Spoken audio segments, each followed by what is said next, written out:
Hello, everyone. Welcome back once again to the final session, session 30 of the. Hey, Of Death. Oh, we did it. Perfect. All right. well, Gang, all welcome those back. Years of practice. We are at session 30 here of our long-running Fate core game. This is it. This is the end. Whether we come to a satisfying conclusion or not, we're at the final session. We're closing it off. It's been a wild ride. It's been so fun having everybody tune in each week and check this thing out.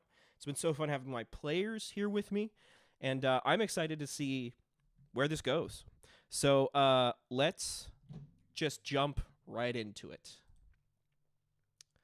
Hold on. Actually, let's not just jump right into it. Wait, because my stream is broken on me. Give me a sec. Everyone, quick! Don't jump! Don't jump, everybody. Quickly, everyone! Don't!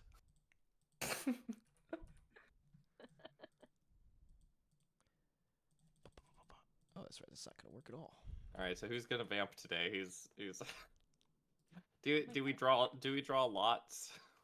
Well, while I'm putting this together, does anybody want to give a brief repeat of what occurred last time? Just for the audience's sake. Oh, Right, on the right. hands. Of. We're not doing that again. It was Oh. so good. All right. it was too good. It was too can't good. be. Can't be beat. Okay, all right. Last time on Hands of Death, we were at the Julia Hotel, and we were on the 4th floor where there's only ghosts. Should be the next big website. Lily went and scaled the outside of a building and created this crazy cloud to hide her. And it was like a dizzying climb. You were scaling things, you were dodging people, you were eavesdropping. It was so good. You found this one ghost that was like playing with her jewelry in her hair, and she like picked up a real earring and clipped it to her. We were like, you became the thing you touched became a ghost, which was just wild. And then Lily found out that she could make physical contact with the ghost, which was also wild. In my notes I use the word wild a lot, which it was such a crazy time. It was so wild. It was wild. Let's see. We found this cool room that had like a crazy bathtub and a bunch of keys, and so we were like, better go try out some of these keys. And we found let's see, what else did we find? Sometimes my notes are like super useful and sometimes they're not. Oh, we found a schedule. There's a schedule for like a welcome dance and a ball, and we were like, this is fun. There's a concert. And we end up in this room way up in the 4th floor, and it's just like super dusty. There's like mirrors all over the place and they're cloudy. There's a secret door, and we use one of our cool keys, and it unlocks, and when the wall like slides backwards, it like cracks open to this crazy hallway with like too many chairs, like tons and tons of red chairs. So we walk by them thinking nothing could possibly go wrong, and we knock on the door, and there's these letters on the door and it says EC, and we all know that that's the owner of the hotel. So we knock on the door, and the guy opens it. He seems like super stressed. He's like popping out of the door halfway. He's got a fun hat on and a monocle, and he's like, I can't let the hotel be breached, so why don't you come in? And then he invites us in, and we have a chat. And the short of it is that he has this family. He's got daughters and a wife that are alive, and he's like trying to protect them, but he's dead. And he eventually admits that Joel is in his building and he knows where he is, and he gives us this cool item, which is this really ornate vial, and it's Ophelia's Verna item, which we've been looking for. So he gives that to us, an agreement that he is going to do some double crossing for us, and he's going to hold on to Joel, and that's where we ended the show. Was that good? Da-da-da. Yeah, that was stellar. Thank you so much. And now we bring you all in to Chandla for the last time. All right. So welcome back, everybody. Welcome back to the city streets of Chandla. Welcome back to our 3 heroes exiting the Julia Hotel into the rain-swept streets. The swept streets that are being watched over by Marif's guard, the soldiers in the red and gold armor marching about with their strong and vicious-looking dogs, where the citizens of the city hide amongst their homes and huddle together, hoping they don't get picked for the next lottery, because, as we'll remember, Lilith, one of the members of our party, is very important to the Verdanthi, and she's being hunted by both Ophelia and Marith, two of the Verdanthi. And every day that she's not returned, Marith kills a few people. So everybody's out looking for her everywhere. We exit, Lilith in disguise, of course. And there's like a soft rain falling down. You can smell the petrichor, the smell of rain hitting the concrete, the stones of Chandla. The high towers rise above you. The choking, oppressive atmosphere of the city falls upon all of you once again. We can see the bluish-greenish tint of the ghosts floating around the anchor spires that sit at the top of every building of Chandla. We're back in the City of Candles. So, our 3 players have 2 days before this party begins. We will cut to wherever you folks want to prepare, to talk with allies, to get set up, and then we'll jump right to the party. But you drive it. You let me know. What are we doing? First things first, I think you folks did want to actually speak to Arazi. So we can say that you found them in the Julia Hotel. You can inform them of Joel's position in the hotel. Arazi's reaction to that is one of happiness and apprehension. And they say, all right, I'll get him out then. And he nods with this like wild look in their eyes, and they like smile at you. And then they're gone. Careful. Okay. I don't know if that was really a good idea, but anyways, I have someplace to be, and Felicity stalks off. Oh. Wait, what? Where are you going? Just something I have to take care of. All right, we'll cut to that. Where does Felicity end up? I think Felicity needs to track down Anna Zorin. Uh-huh. Okay, cool. Sounds good. I mean, Anna would be either around the Hands of Death Mausoleum, or, you could get in touch. You can find her in a small bar, like a small pub just outside the mausoleum. It's like a out-of-the-way, not really well-known hole in the wall. And there's like kegs of beer, and as you get up close to the door, because you were looking around the mausoleum for her, you find the door to the bar has been like jimmied open, like not like the lock's been picked, it was like shoved off of its hinges slightly. And Anna is in the bar, and she's punctured one of the kegs because nobody's here, because it's deserted, because the city is on high alert. And she's just like pouring this mug of beer into this huge stein and sitting down at the bar to drink it. She's not expecting you to walk in, so when you do, she looks up, like has a hand on her weapon, and then sees it's you, Felicity, and relaxes slightly. Hey, good to see you too. Puncture another one of those for me, will you? She nods and says, sorry, I'm not used to being seen in, whatever. And she turns around to a keg and, gets the other one set up and going, and, like, pours you a mug of beer and slides it across. Hey, how's your dad doing? He's fine. We're getting prepared for the home stretch. She smiles. And are you ready for the home stretch? She nods a couple of times. Yes, of course. I'm always Good. ready. Good. Yeah, me too. She takes a sip from the beer. You can tell Felicity that, like, she's not... She's nervous, for sure, but she's been trained as a soldier from, like, the day that she was born. Her dad just brought her up in that military way, so she's repressing her feelings for the job at hand. Oh, absolutely. Hey, see that over there? And I point over to the small stage in this bar. Oh, sure, yeah. Join me at the stage for a sec. And I get over there and I get it down onto the floor into a push-up position. She like looks at you questioningly, like sees you getting into form and like raises an eyebrow and then walks over to the door of the bar and like closes it so it like, you know, kind of half shuts and then drags a heavy keg in front of it with one hand and like sets it down and moves over. What are we doing, Felicity? Just get down here. Just get down here. All right. She gets down in like the same push-up position as you. If there's one thing I know, and I begin doing push-ups. It's the surest way to take care of nerves. Is physical activity. She like gives you like a weird look, but like for some reason that seems to make sense, and so she starts doing one-handed push-ups next to you with like one arm tucked behind her back. You'll remember like you all completed a ritual to basically infuse her with the strength of of like ancient ghosts. So like she's got like beyond human strength. So she's like doing one-handed push-ups next to you. It's seeming to Okay, calm her down.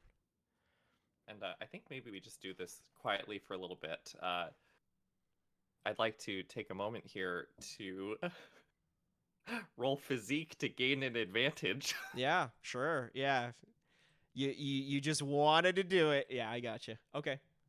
However, I can use will instead of physique on any overcome rolls representing feats of strength. Ah, but this is So- not an overcome roll. It is a created advantage roll, so that stunt does not apply.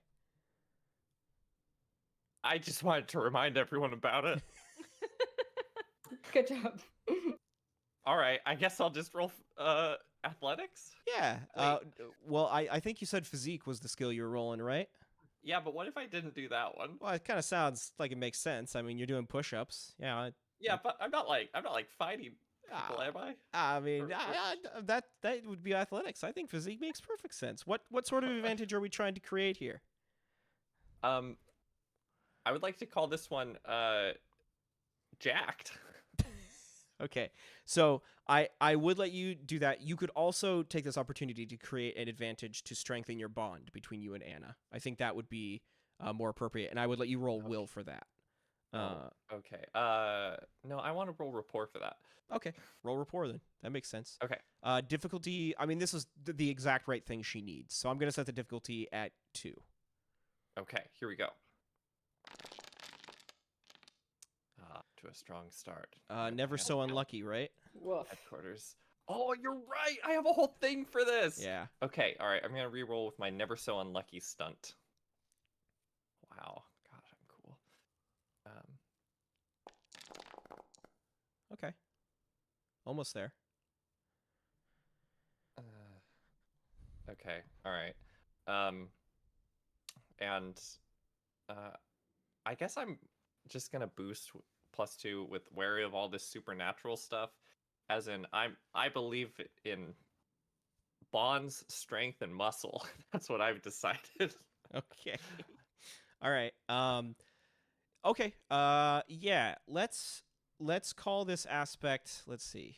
I mean, jacked is like not very descriptive of what the aspect can be used in. Sure. I mean, just like maybe made a friend or like a common bond, right? Let's do that. yeah, a common bond. Yeah, there we go. And I'm gonna write Anna's name in there. So, and I stopped doing push-ups. So Anna, I just want you to know that whatever happens in there, well, I hope it works out for both of us. She nods. Uh, She seems conflicted. I hope so too, she says. And then she like finishes doing her triangle push-ups and kips up and goes back to drinking beer. Great. And I had a steak knife in my pocket, which I would like to make another advantage using deceive. What? You mean like you want to like hide it away? Yeah. Oh, Just that's for later. fine. You can have a hidden weapon. We'll roll if the time comes at the appropriate time. That's not necessarily an advantage. He's not. Oh, okay. Well, I guess that makes sense. It's like it's sort of a thing where like uh, I'll just give you that. Like making a roll for that doesn't really make sense. So I'm going to create so you won't get a free invoke, but I'll create an advantage that's like a hidden weapon. I think that makes sense. I'm going to create a situational aspect for everybody to be able to use that because I'm going to guess you're all going to have hidden weapons. Cool. And with that, I leave. All right. So I'd imagine that Felicity explained to her cohorts where she was going before this kicked off. What are Florence and Lily doing?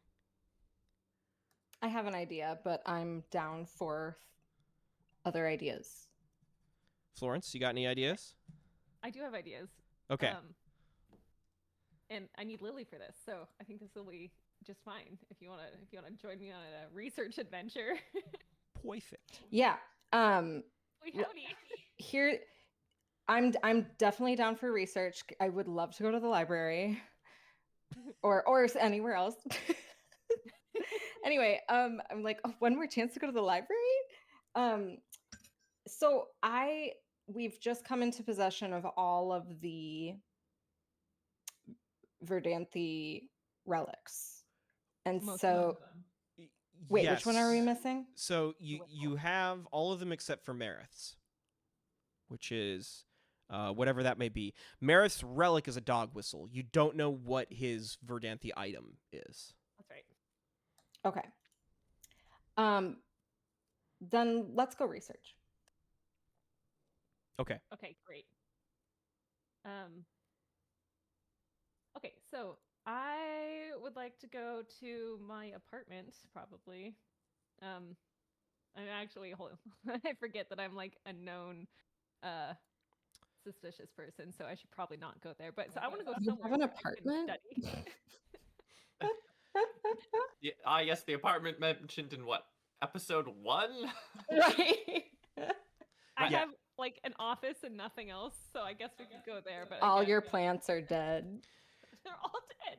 Yeah, if you you could go to your office. You have to be like very careful because you're assuming that, it's going to be watched. Yeah. You can slip into your office for like a moment if you're in disguise and you get in and out of the university. That's fine. Isn't your office in the basement, or was that just the private library? That's where the private library Right, was. right. Okay. Okay. Let me explain what I want to do. Maybe you can help me pick a setting then. Okay. I want to research how to refuse all of these items together, all of the Verdanthi items. Right. Cool. And just putting the bird next to the potpourri isn't really doing anything. And I was like, maybe something will happen. Now the bird like wanders over and like pecks at the potpourri. That's about all that happens. Exactly. It's So, like- amazing that thing hasn't flown off yet. Like It's true. it's almost It's unnatural. Got a lot of lumps to the head. Yeah, it has been beaten over the head a few times. Yeah, so I need a place to like. I might need to go to the private library, the secret one in the basement, to find more, because I know there are Verdanthi tablets down there, and I did take one, but it was about the rites and not about this. Yeah, there's old Yatharan tablets down there. Yes. Yeah. Tell you what. So we're gonna do this in a series of 2 rolls. They're both gonna be lore, and you can create an advantage for yourself beforehand if you can think of a story way to make that work. The first roll is gonna be for you actually gathering the research materials and seeing if you can like cobble together some way to do this.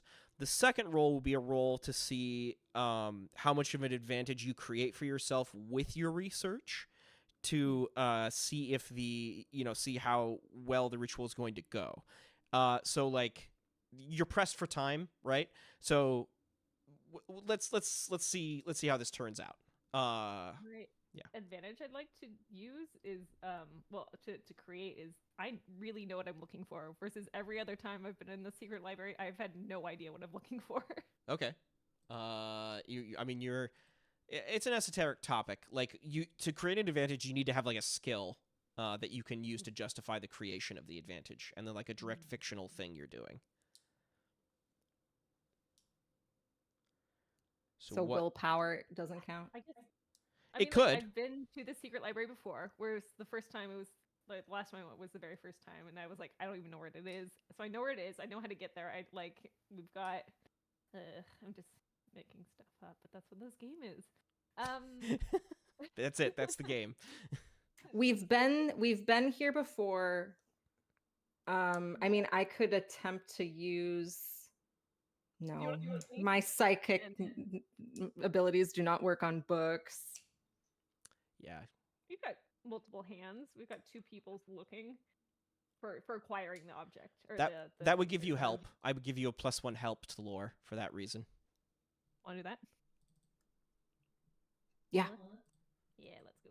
Okay. Yeah. Roll lore with +1. Gathering these materials, we're gonna say it's gonna be difficulty 5.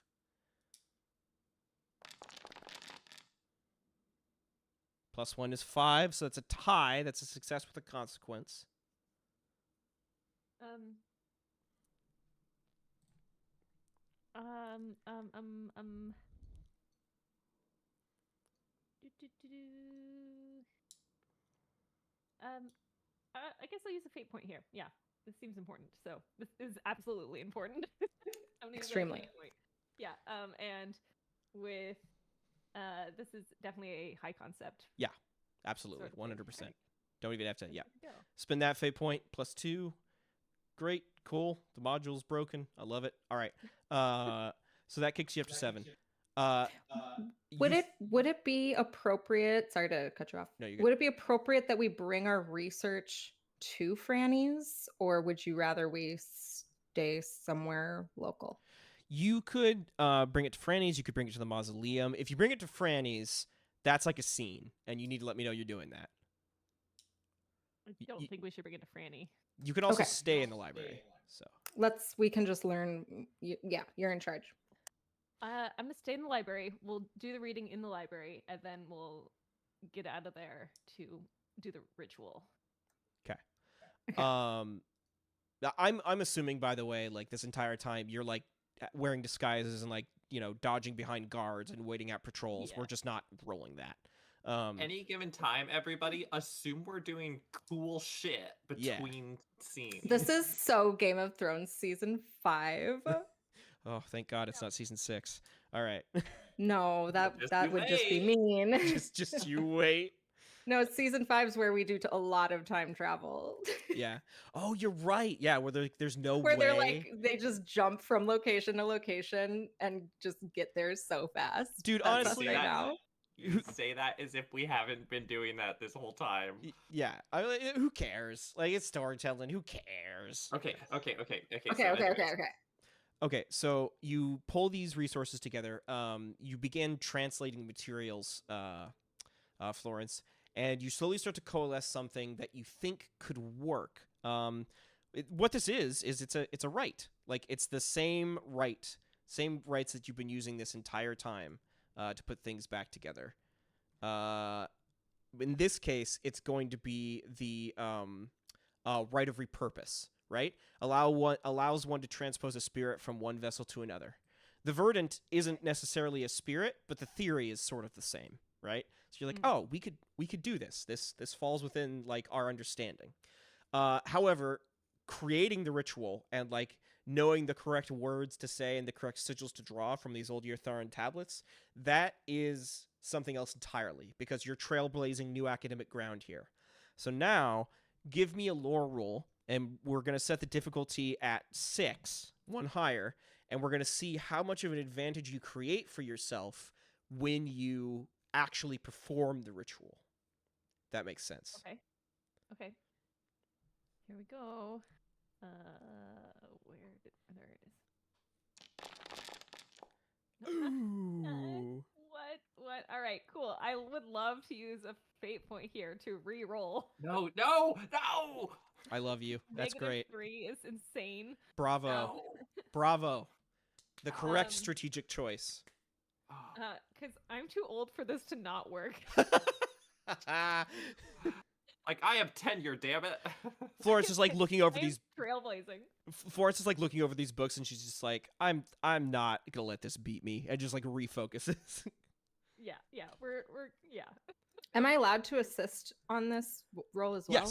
Yes. You have lore Okay, at I'm- 1, so you can give a +1. So Okay. you're actually at 3, Florence. But yeah, anyway, reroll. Okay, here we go. Reroll. Significantly better. Whew. So that gets you to 5 with the +1 from Lily. That's 6. And then 7? Sorry, why is that at 7? Oh, I did not touch anything. I don't know Okay, either. Hold did on. I? What is your lore skill? Your lore skill is 5, +1 from Lily is 6. Okay, so that is just wrong. Okay, cool. So it's 6. So you're tying it right now, which is a success with a consequence, right? So you'll get the notes. You'll basically get a boost, right? So you don't get an aspect you can keep spending fate points on again and again and again. You'll get one free invoke in the final time you actually try to pull off this ritual, and then it'll be Yeah. gone. Okay. Y'all, I think I'm gonna take that. Yeah. I think that makes sense. Otherwise, you'd basically be spending a fate point to get another aspect, which Exactly. is okay. Sure. All right. Hold on a sec. Let me write this out.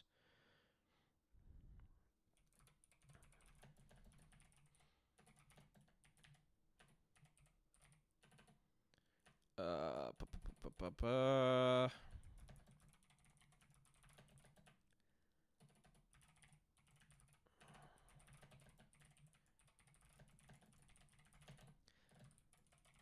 Okay. We're going to remember that this is a boost because I wrote boost next to it, and we're going to put this right here. All right. So all this research takes time, right?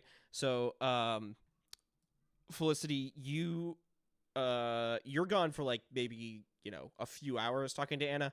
Florence and Lilith are preoccupied for maybe 8 to 10 hours, right? And then they still have to sleep. So like that pushes us into the next day.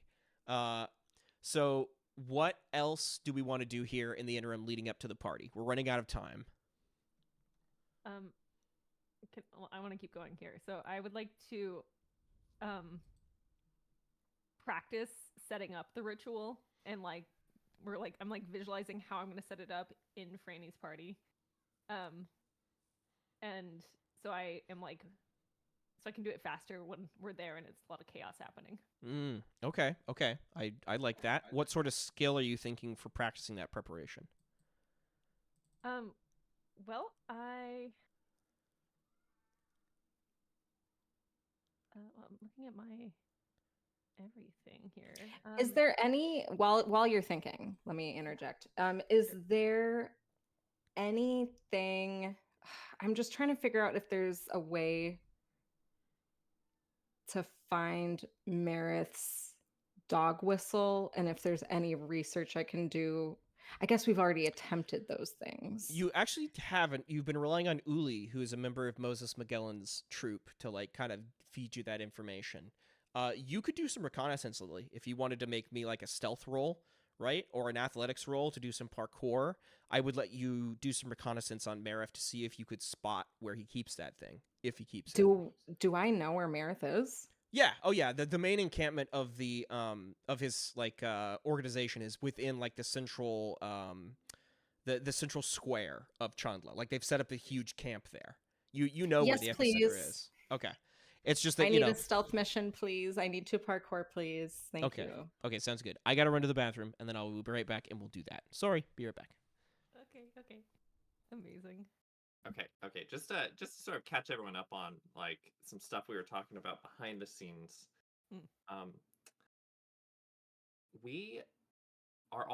We're pretty sure hurtling towards one of 5 probably different endings here. And I don't think I'm going to necessarily describe them in detail so much as say that that's probably what's going on. Have we openly discussed these 5 endings? Not on stream, but I think we should not. Did we talk about this last time? We should save it for like once one of the endings happens, we should then be like, here's what could have happened. I see. Okay. Yeah. I All right, don't. well, Oh, I know what you're talking about. I was like, wait a minute. What are you guys talking about? Well, It was so long ago. so anywho, y'all, anyone watching, let it be known that while we're distractedly making advantages for ourselves, we're also furiously trying to figure out what the fuck we're gonna do at this party because actually it's more complicated than I thought it would be. I But mean, also, ugh, do we want to talk about that, or should no, we just let it fly? Okay. absolutely not. No, Felicity's gonna do what she's gonna do. Yeah, Florence. Yeah. I have my own motive, but I feel like not telling you all is more fun. Great. It's gonna be great. It's gonna be great. It's gonna be so good. I'm like aiming for well, never mind. Just Yeah. keep it to myself. Delicious. Wow. Wendy, is this like the first time you've streamed in half a year? Well, it's the first time I've been on Twitch since the last time we were on Twitch, but my last January? stream was in October. Ah, yeah. I've That was a also good had game. a huge break. I played like a single game. I played what was it? It was like Minami Lane or something like that, and it's like this cute city building game. And I was like, yeah, I'll play games every week, and then I just haven't done it. Right? Classic. Yeah. When is the time? I just don't have it. I just gotta keep gardening. But I've popped in on stream like 3 times in the last 6 months, maybe. Not yours. So sorry. But apparently you're not live, so that's why. But there's like a very specific time of day Yeah. that no one streams, and I might pop in. But yeah, I've been MIA fully. Can we play, even if it's just you and I? Can we play Taylor Tales again? That was pretty fun. It was so fun. Yes, I my it's my office that's the problem. Like I'm not I'm like I'm switching between sitting on a ladder and kneeling on a stool right now. Are you serious? I wasn't going to tell anybody, but it's really uncomfortable. Why? That's amazing. Okay. Don't ask. So It's just renovations a are little going well. chaotic. So like the idea of like sitting down for fun game times, like I'm just not very comfortable. No, that can't happen for a while. That's I'm making progress, but because there's like really good weather right now and the summers here are so hot, I basically had to put all of my inside jobs on hold and then go work in the yard. Okay, It's gonna be fun. I'm back. Welcome back. Hi. We're back. Okay, thanks for waiting, everybody. Okay, what are we doing next? Talk to me. Oh, I'm doing the practice. So I'm practicing the ritual. But I'm practicing like setting it up. So I feel like this could be either resources or lore because I'm just using what I've like the things I need or the things I've studied. Yeah, I was thinking will for like the mental yeah. acuity to practice. Like I think that makes the most sense. That's even better. Yeah. I'm gonna set the difficulty at practicing this to 3. I think Okay. it's a Alright. difficult ritual, but you're not performing it. You're just putting things in place. Yeah. Killed it. Succeeded with style. Okay. All right, hold a sec here. I will grant an additional help here. Good things happen when you bring nerds to battle. I'm just saying. It's a good idea. I'll have to take that advice for the enemies. Okay. Here we go. Well practiced in repairing the verdant. Got your invokes there. Probably going to be important. Yeah. All right. So Yes. you're prepped for that. That, however, takes more time. So it's now noon. Excuse me. I'm gonna say it's like 2 p.m. the day before the party. So Florence, Wait. Florence and Lily. Well, Florence has been doing nothing but this basically until that time. Lily, you went off and you want to try to reconnaissance around Marif's like camp to see if you can figure out where the heck that dog whistle is. I was hoping I could do it like at night that night. Is that okay? Totally. Yeah, yeah, you can do it at night. That makes sense. Yeah, I think let's see. I also want to take a small detour to a ghostly spire just for like a brief moment. Before This is before or afterwards. on my way to Marith. Okay. Yeah, sure. You can do that. That's easy enough. You can climb up some roofs and see like a cadre of ghosts floating about one of the anchorite pieces.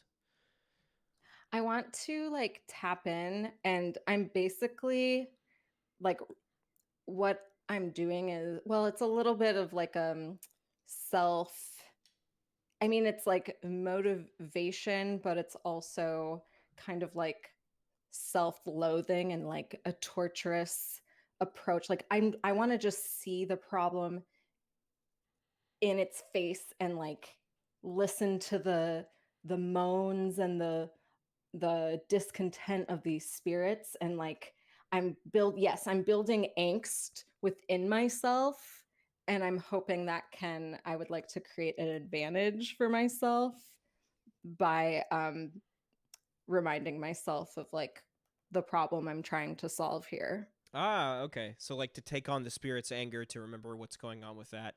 Yeah, I think that is a really cool story moment. I don't think it works for creating an advantage because you can be angry. Being angry doesn't always help in situations like that. I think that's a really cool idea, though. If I were to like ask the right question and get information from the ghost, could I create an advantage? Oh, absolutely. That would make sense. Yeah. Okay. I'm trying. I know I'm reaching a little. No, that's fine. I think the first one is a bit of a reach. It's a cool idea for a story perspective. I think that's great. The second one makes total sense. You're using And these resources. ghosts, they're kind of caught in limbo, and I'm almost curious if I can get any information from them in terms of like, do they feel Lacuna? Do they feel the Verdant? Like, are they tapping into any of these like powers that be like, Yeah. are they aware of them? Like I'm trying to get like perspective.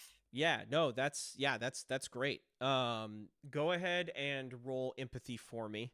And let's set this at difficulty 4. This is not hard to understand. Well, it is, but not, for you. Ooh, although not with rolls Holy like that. buckets. My goodness Yeah, we've been gracious. doing pretty That was poorly today. Okie dokie. Well, I guess I'm gonna re-roll. Okay, with the fate point. No. You could also just let it pass, right? Like failure can be bad. Like something bad is going to happen here, but you remember you got a party coming up. You might not want to blow all your resources creating advantages. That is up to you entirely, though. Yeah, it's just one little fate point. I'm feeling impulsive, my character. And I'm gonna tag my high concept. Perfect. Makes total sense. And it helped for sure. Not quite enough for a success with style, but definitely enough for a success. Yeah, I think this is actually the first time you've done this, if I remember correctly. Like actually This specifically, yeah. Yeah. I haven't. So you check in with the ghost. You're like, can you feel Lacuna, right? The main thing you feel from most of these spirits is confusion, right? And that's like the mass emotion that you felt from spirits in general, is that when somebody dies, there's a lot of confusion that comes with that because they don't know what happened to them. They're suddenly jolted out of their body. It's a very disorienting experience. And when the world was working right, people would go to Death's Realm and there would be processes to handle that, right? But now they're stuck here. So the ghosts in general are kind of in this perpetual state of confusion and anxiety, trying to understand what's happening to them, right? That's the case for most of them. Most of them, when you try to talk to them, they complain about mundane life things, right? They're like, well, wait a minute, who's going to feed my cat, right? Who's going to feed my dogs? Do I still have to pay taxes if I'm up here high above the city? You know, do people pay me? Do I get some sort of compensation from being up here, right? They're still not quite getting that they're dead, like, or it hasn't like fully sunk in yet. That's the case with the majority of them. However, there are some ghosts up here that have been floating around for a while, and those shades just kind of hang solemnly around these spires, and they drift aimlessly. They don't scream or writhe or show the same similar rage that the rest of the spirits do. They've become complacent. And when you speak to them about Lacuna, the only thing you hear back from them in like spiritual whispers are the words, "It feeds, it eats, it devours, and then births us anew to do it all over again." It's becoming clear to you that like the ghosts hanging around on this realm, they still decay, but they can't decay fully. So Lacuna just eats them continuously for all time.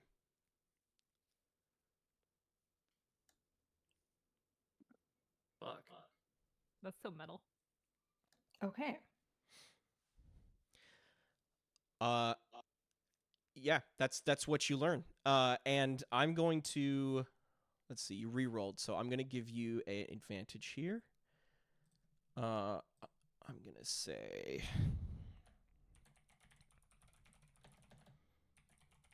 I think determination to restore balance with 2 makes a lot of sense for that. Oh wait, no, sorry, no success with style.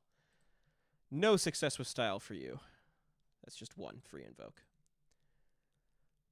Would any of the ghosts at the top of the tower, am I able to use them as spies in a way? Hey, Would that's they- a great question. Yes, you definitely could do that if you wanted to see if any of them floating around have drifted down.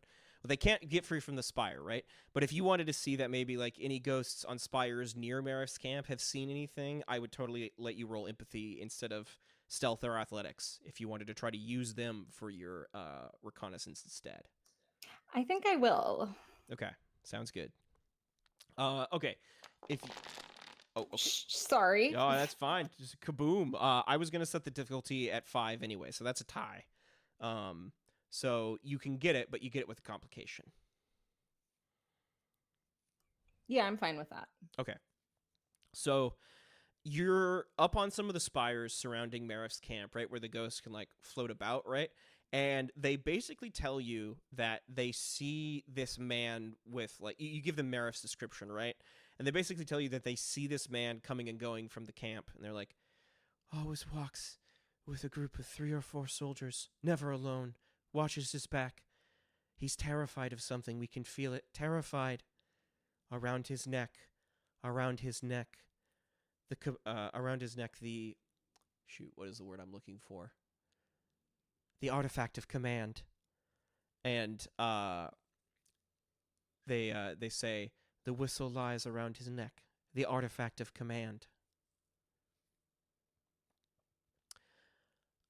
The complication is, while you're up there speaking to one of the ghosts, one of the scouts like sights you. There's a hawk that flies by the spire and notices you, and you put the camp on high alert, and you have to get out of there, preventing you from like digging into that further.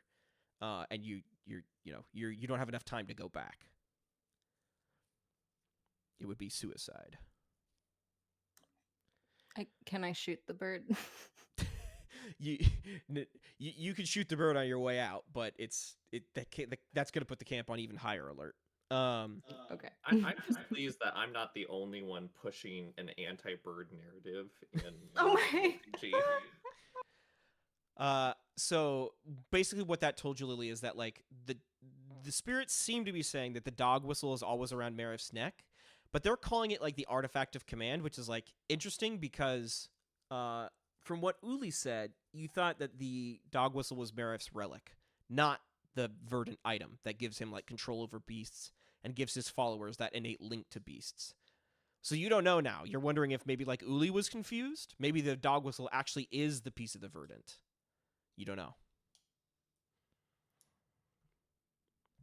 Maybe it's both. I don't know. That would be Or crazy. maybe that's not possible. I don't know. That would be crazy. If only our relic master was still alive. Okay.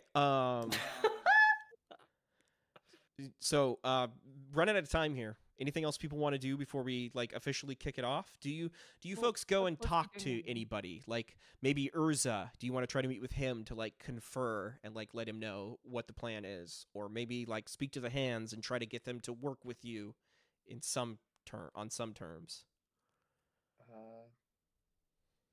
Oh, dang! I always did like Urza. It feels like we should have him in the mix somewhere.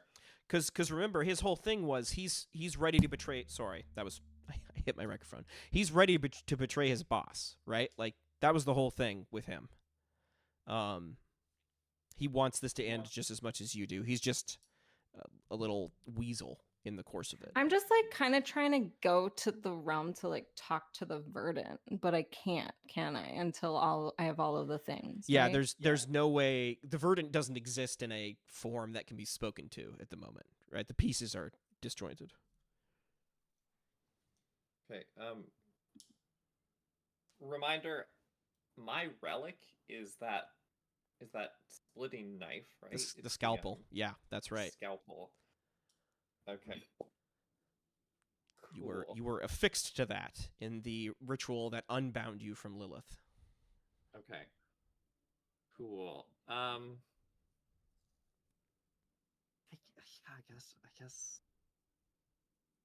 I guess I go talk to Urza. Okay. Okay. Felicity doesn't have as much of a rapport with Urza as Esther did. So like That's right. okay. Is the team there? Like do you want to like grab Florence and get the team there or do you want to like go on your own? I don't want Florence there. Okay. Your characters always hate mine. So rude. No. What does it say about our friendship? Oh no. Oh no. We've got bleed. Let's see here. Yeah, I guess I go find Urza. Where do I find Urza? Like maybe That's a good question. Oh, I- wait, can I find him in Merrick's camp? Like as in I show up like disguised as someone else? Like that's just how the scene starts? Like Yeah. I walk into his tent? I love that. I think that's great. I think you like disguise yourself as one of the soldiers, right? Because Felicity, as we know, is well versed in disguises, and you slip into Urza's tent, and he's like sitting at a desk, like signing admin, paperwork. He's like signing off orders. He's got like a ledger over to the left, and you can see that there are names written down in the ledger, and he's like marking off like deceased, deceased, deceased. In line for resurrection, deceased. He's doing like admin work like that. And he looks up and he's like, "Stay at your business and then get out." And his like his snake is coiled up over in the corner. And I guess I slam my knife into the table, like just a little bit away from his hand, and I say, "We need to talk." He flinches as you do that, and he looks up at you, and then looks through the grill and like realizes who it is, the grill of the armor, and goes, "Ah, ah." And he like looks around quickly, and then makes his way over to the tent flap and like undoes the string and like closes it shut, and says, "Are you insane? We have dogs here. They can recognize scents." I made sure that wasn't going to be a problem. Now listen, Urza, I don't know you, not really. You don't know me, but I talked with Esther. You're looking to replace Merrick, is that right? He looks at you. He says, "Marith is he like looks around. He's very uncomfortable talking about this here in this moment. You've completely taken him off guard. In fact, if you were to try to make rolls against him, but you'd probably have a situational aspect that I would think of. But he says, I think it's best if he's removed. Yes." Good. We're of one accord there. But what comes next is what I have to say. Me. he says, kind of like surprising himself. He says, hey, That's- me, I would take over the army. That's right. And I need you to make certain that the Verdanthi Church is diminished. And here's how we're going to do it. And I think I put forward the scalpel, and I say, after all it's done, this will be yours. He looks down at the scalpel. What is it?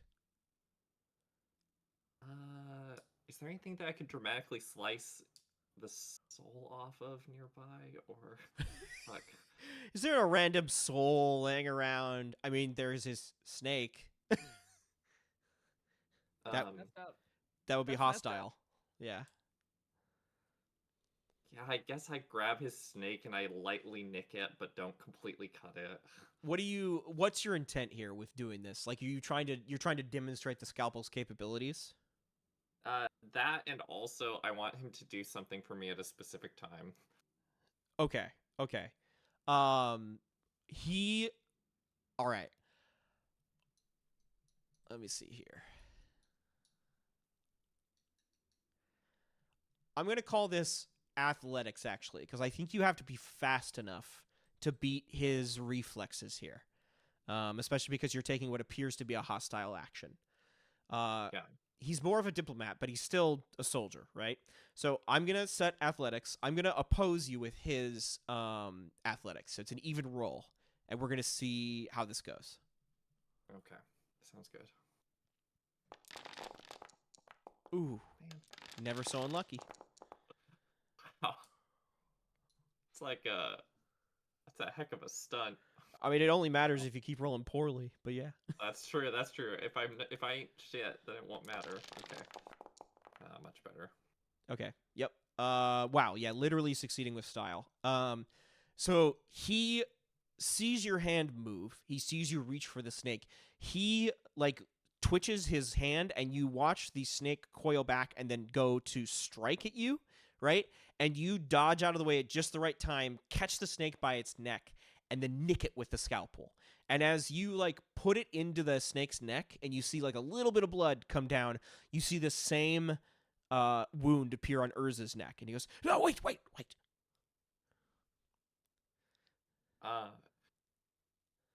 With this, you'll be able to keep the church diminished.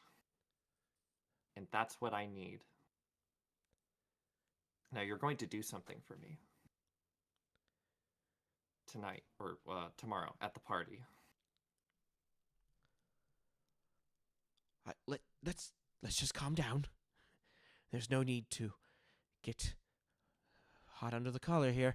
We can solve this diplomatically. He looks at the scalpel. He keeps looking at the thing. He's like, I'll do what you ask, but first, what is that thing? I can feel it.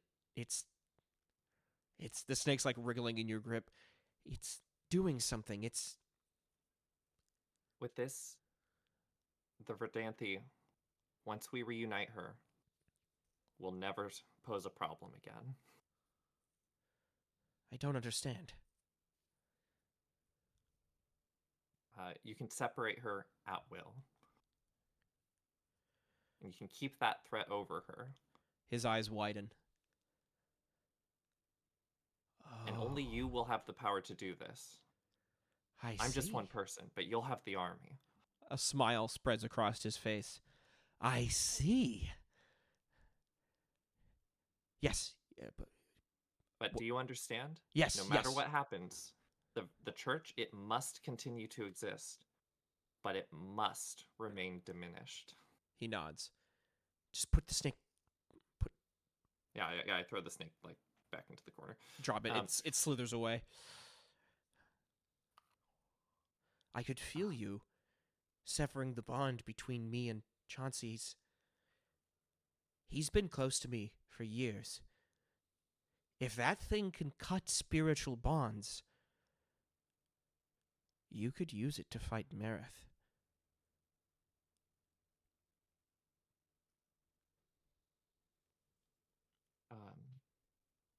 Yes, of course.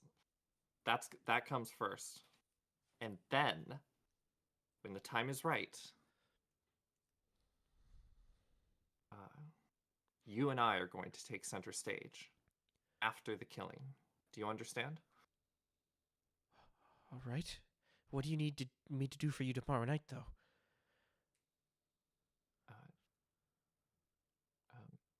Wait for the right moment. I will call upon you, and you will aid me. Do you understand? And then this is yours. And I hold out the scalpel. Right, but what am I to do? Am I to have a weapon ready? Am I literally stabbing my boss in the back here? What's going on? No, no, no. We'll have killed Merrick beforehand. We'll be stabbing someone else in the back. Oh. Who? I would like to keep that a mystery. And can I try to make an advantage, another perhaps rapport roll or something? Sure. I would say that rapport makes sense. I'm going to set the difficulty at 4 for his will. Oh He's- man. He's really hard to convince to do things. His diplomacy is like his whole thing. Oh, okay. Did I get anything from impressing him and offering him the scalpel? Yeah, I will. And even more power than usual. I will give you. Yeah, I will give you a situational aspect of completely off guard. So you could tag a fate point to do that. For sure in this moment, you could spend a fate point to invoke that aspect. Okay. All right. Here we go.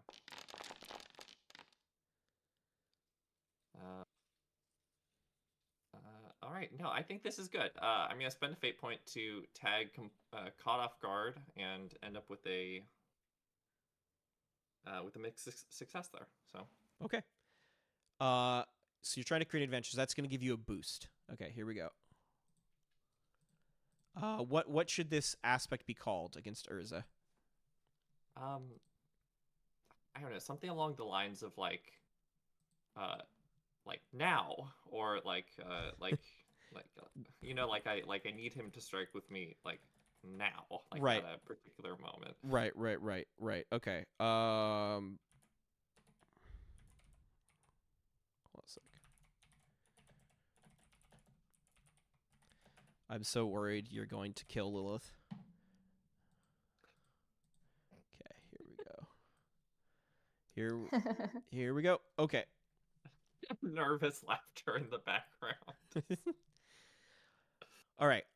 So he nods. He's like, "I'll be ready. I'll do my best to get Marif to the party," and then he leaves. Well, I think I leave. Or but you? yeah. Sorry, you leave. Yeah, we leave that scene. He leaves. I have control of this. You can take I my put on command my best post. Urza outfit. Yeah. Okay. Anything else, gang? Have the hands been invited to this party? They haven't been invited, but you're pretty sure they're going to be there. If you know what I mean. Yeah. No, I feel like we're just resting, and then we're starting. I'm gonna sharpen my dagger. Yeah. That's a cool scene of you like sharpening your dagger. What does the group do anything together before the night of the party? Like, what's the final scene we see of you all getting ready for this final confrontation? Oh. I want to sing a song into the wishing well. Yeah, like where are you at?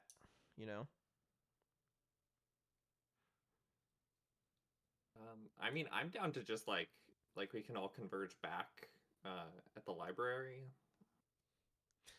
At your local library. It really is a love song to libraries, this game. Hey, they're useful in games and in real life. And in real life. Gosh, why just the other day I got my King County library card. Did you know you can get most TV shows and full seasons of TV shows and movies for free from your local library? Libraries are important to keep around. I was able to file my business taxes with the help of a local tax expert at my local library. Has Florence's like, I know there was a minute there where you were like really uplifting me in a godly way. Mm.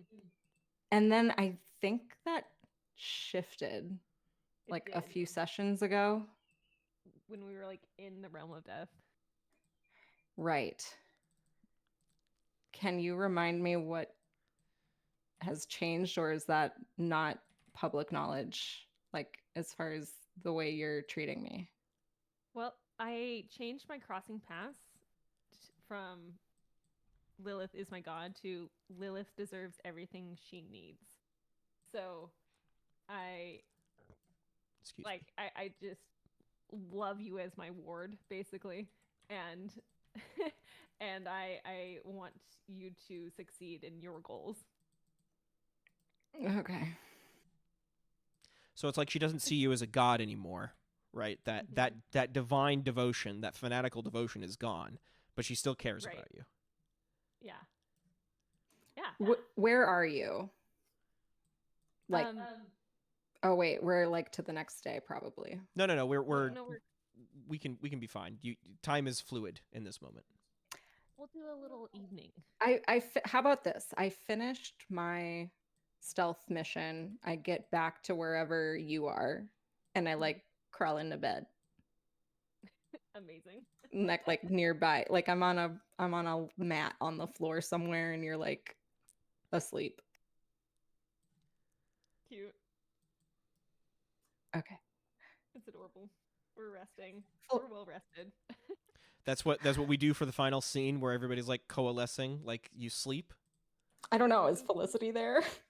Oh, yeah, I imagine being there. I imagine, like, I don't know, polishing a boot, or like, I don't know, doing like the grizzled version of brushing your teeth, you know, like really hankering down for some good old fashioned killing. Oh my god. Oh boy, here I go killing again. Here we go. Sorry, I Okay, like I'm that. just gonna have a private word with Florence. I don't really care what the setting is. It's fine. Let's Yeah. call it the mausoleum on your cushions, you know, the night before you sleep and go to the party the next day. Yep. Hey, Florence. Mm-hmm. If I'm not death, and if death can be anyone, who is worthy? Worthy of being death? Yeah, I mean, I don't know what's gonna happen tomorrow, but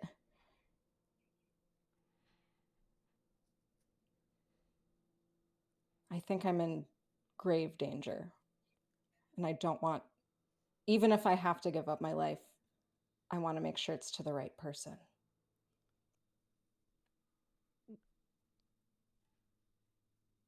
I've always been under the impression when I look at politicians and people with otherworldly powers, such as yourself, is that there's never one person who is worthy of power. They are simply judged based on how they use it. And they might get it and do terrible things, like Ophelia, and it doesn't make her more or less worthy of it. So if you lose the power of death and you do find your end, or I find my end, it is simply up to our actions on how we take care of each other that matters. And whoever's death next, well, that's not really something you can control if you die. But I can try. You You've can been choose who kills you, I suppose, if you wanted to do that. I'm just saying, if it came to it, would you kill me? I don't think I could ever.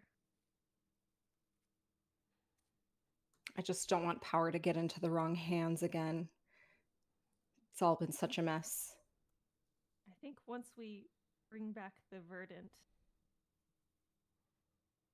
our motives our big desires, we'll lose a lot of control. And you can I don't know what I'm saying. Go to sleep. We're gonna do our best, Lily. Yeah. That's all anybody can Do you do. want to be Dev? Wait. I just want the right thing to happen. And if that's me, then so be it. Yeah.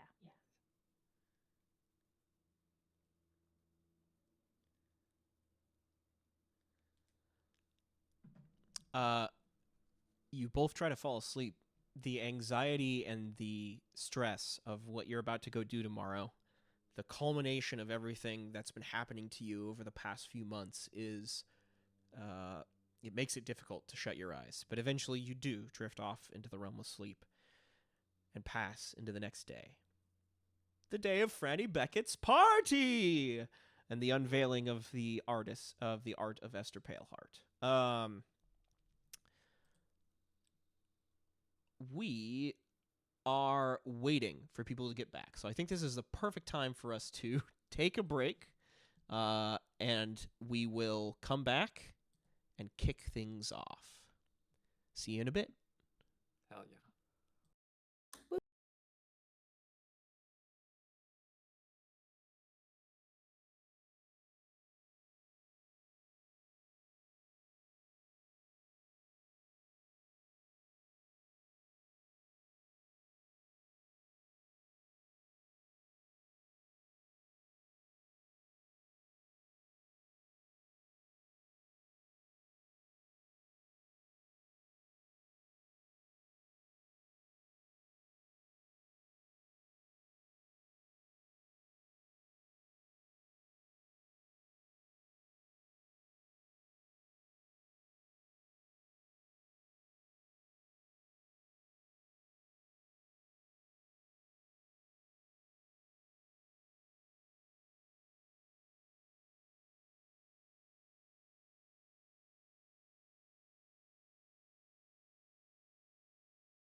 And we're back.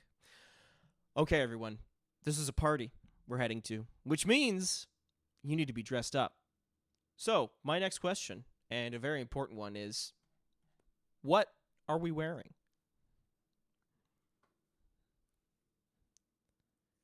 I feel like Lily should go first. Yeah, but like I feel like I'm gonna show up at the party last. So maybe I that tell is you what I'm true. wearing once I'm in the room. You know what? Let me Yeah. set the scene of the party just a bit, just to give you folks like a sort of a springboard, and then we can go from there. So that night, high above the streets of Chandla, the glow from the ghost candles, quote unquote, reflecting off of the smoky sky where the rain plummets onto the cobblestones. We see explosions of light and color in the mist. Fireworks set off by Franny Beckett's eccentric friends, blooming over the city like brilliantly colored flowers, and playing a whole like multicolor facade of colors along the grounds of Franny's manse. There is a gaggle of various aristocracy here. Franny has invited just about everyone who were in the mercantile circle, and everyone else besides, in the hopes of raising the status of the unveiling of the gallery, so the Verdanthi would attend. Seems to have been successful. Inside the huge halls of Franny's manse, which has been completely redecorated. In fact, there's been some custom painting been done to some of the tiles and stuff to make a more sort of golden, multicolored hue to the place. There is the sound of like dulcimer music that floats out of the halls, as well as like this odd, like ghostly sort of wailing tone that comes from an instrument that seems to be that's known as a glass harmonica, which is like a series of rotating glass bowls that are like on a spindle that somebody has like wetted their fingers and is like rubbing against the glass bowls to make different like whining sounds. It sounds very unearthly, right? It becomes apparent that Franny's trying to create this sense of like another world with the party. That's sort of like the decor and design. And it's packed. It's packed to the gills. What are we wearing? Okay. All right. I can go.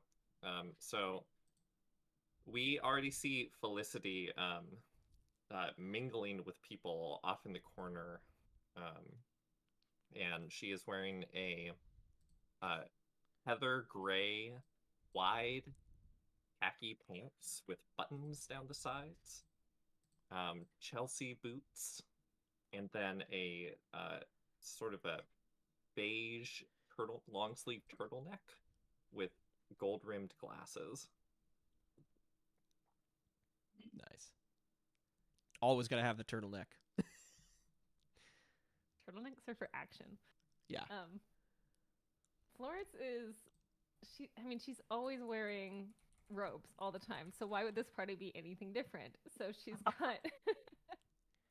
got her fancy party robe, which is black, and it's got like dark red floral embroidery all the way down it. And on the inside it has so many pockets it could be a shop. Like, the watch people, you open up the road and you're like, you want to buy a watch? It's like that, but for all the things that she has. But it's so well constructed that you can't see any of these things from the outside. Cool. And Lily? Okay, do I have to go? Okay, fine. No. What is Lind wearing? Oh yeah, I'll tell you what Lynn's wearing. So Lynn appears in the party in this. It looks like you guys remember those old cartoons where like you see the banker in the uniform where like they have the green vest and like the gold chain that goes across the front of it, a buttoned up like white shirt. He has that on, and he has on like this very dashing like dark olive cloak that clips on to either side of the vest and like drapes down off of him. And the cloak has epaulets on it that are braided in gold. And he's wearing a rather jaunty top hat on his head. He looks out of breath and anxious. Oh, good. Okay. Now Lilith's outfit, please. I am in a dramatic Victorian-inspired gown with a dark gothic flare, a tight bodice, black leather, and gold embroidery, and a high collar, with red and black and like a full flowing skirt with ruffles. Wow. And I posted a photo of it. Oh, and I'm wearing black gloves and a top hat. I'm wearing a top hat, and I think I'm gonna add a veil over the hat so that my face is disguised. Nice. Perfect. So cool. All right. Extremely well done. Good job, everybody. Okay, so dressed in these impeccable outfits, you all appear in the yard of Franny Beckett's manse. You begin mingling with the guests. The aristocracy here is dressed in their best gowns and for the gala as well, and there are a lot of people here who, like, you see faces that the three of you vaguely recognize, right? You see the faces of, like, merchants and different rich folk who, like, were in charge of Chandla before everything fell to the Verdanthi, and now do their best to get by in this, like, new era that the Verdanthi have brought into existence. So you see faces of people where you're like, isn't that the guy who, like, owns the shipping yard down the coast? Or, like, isn't that the woman who owns, like, the textile shop? Or, you know, various people who you're like, I think I know who those people are, but you can't quite recall, right? You hobnob amongst them, speaking to yourselves, wandering through the party. There are servants walking around with hors d'oeuvres, serving food. There's the music going on. There's a whole courtyard. The fireworks keep exploding. And what? How do we arrive? Like, I know that Felicity said that she was already, like, mingling with people, but do you all arrive at the same time? Do you speak to Franny? How do we start the night? I think we arrived separately because we want to like not be noticed. Gotcha. Makes sense. Okay, so each individually you arrive and insert yourselves amongst the crowd. I'd like everybody to give me notice rolls at this moment, if you could. I'm going to oppose privately. I think that's the best notice I've ever rolled. No, I didn't. I think that's the best notice I've ever rolled. Yeah. Wow. Yeah, that Sure, is it's pretty still good fair. notice. Let me see here. It was all those push-ups. Yeah. That's why. Yeah. In fact, I'd like to tag my aspect. Okay. Here we go. Let me see what I get. All right. Okay. Okay. Florence got high enough. So, Florence, you spot the Hands of Death. They are positioned in various spots around the party as well. You notice Uli Canton dressed up in the garb of Marif's soldiers, but in a more practical garb. It's red and gold still, but it's not armor. He's wearing like a diplomat outfit that Marif's army would wear, striding about, talking to people. Obviously here ahead of time for Marif's retinue to watch the place and make sure nobody's planning anything nefarious. Little do they know. You see Jude over in the corner.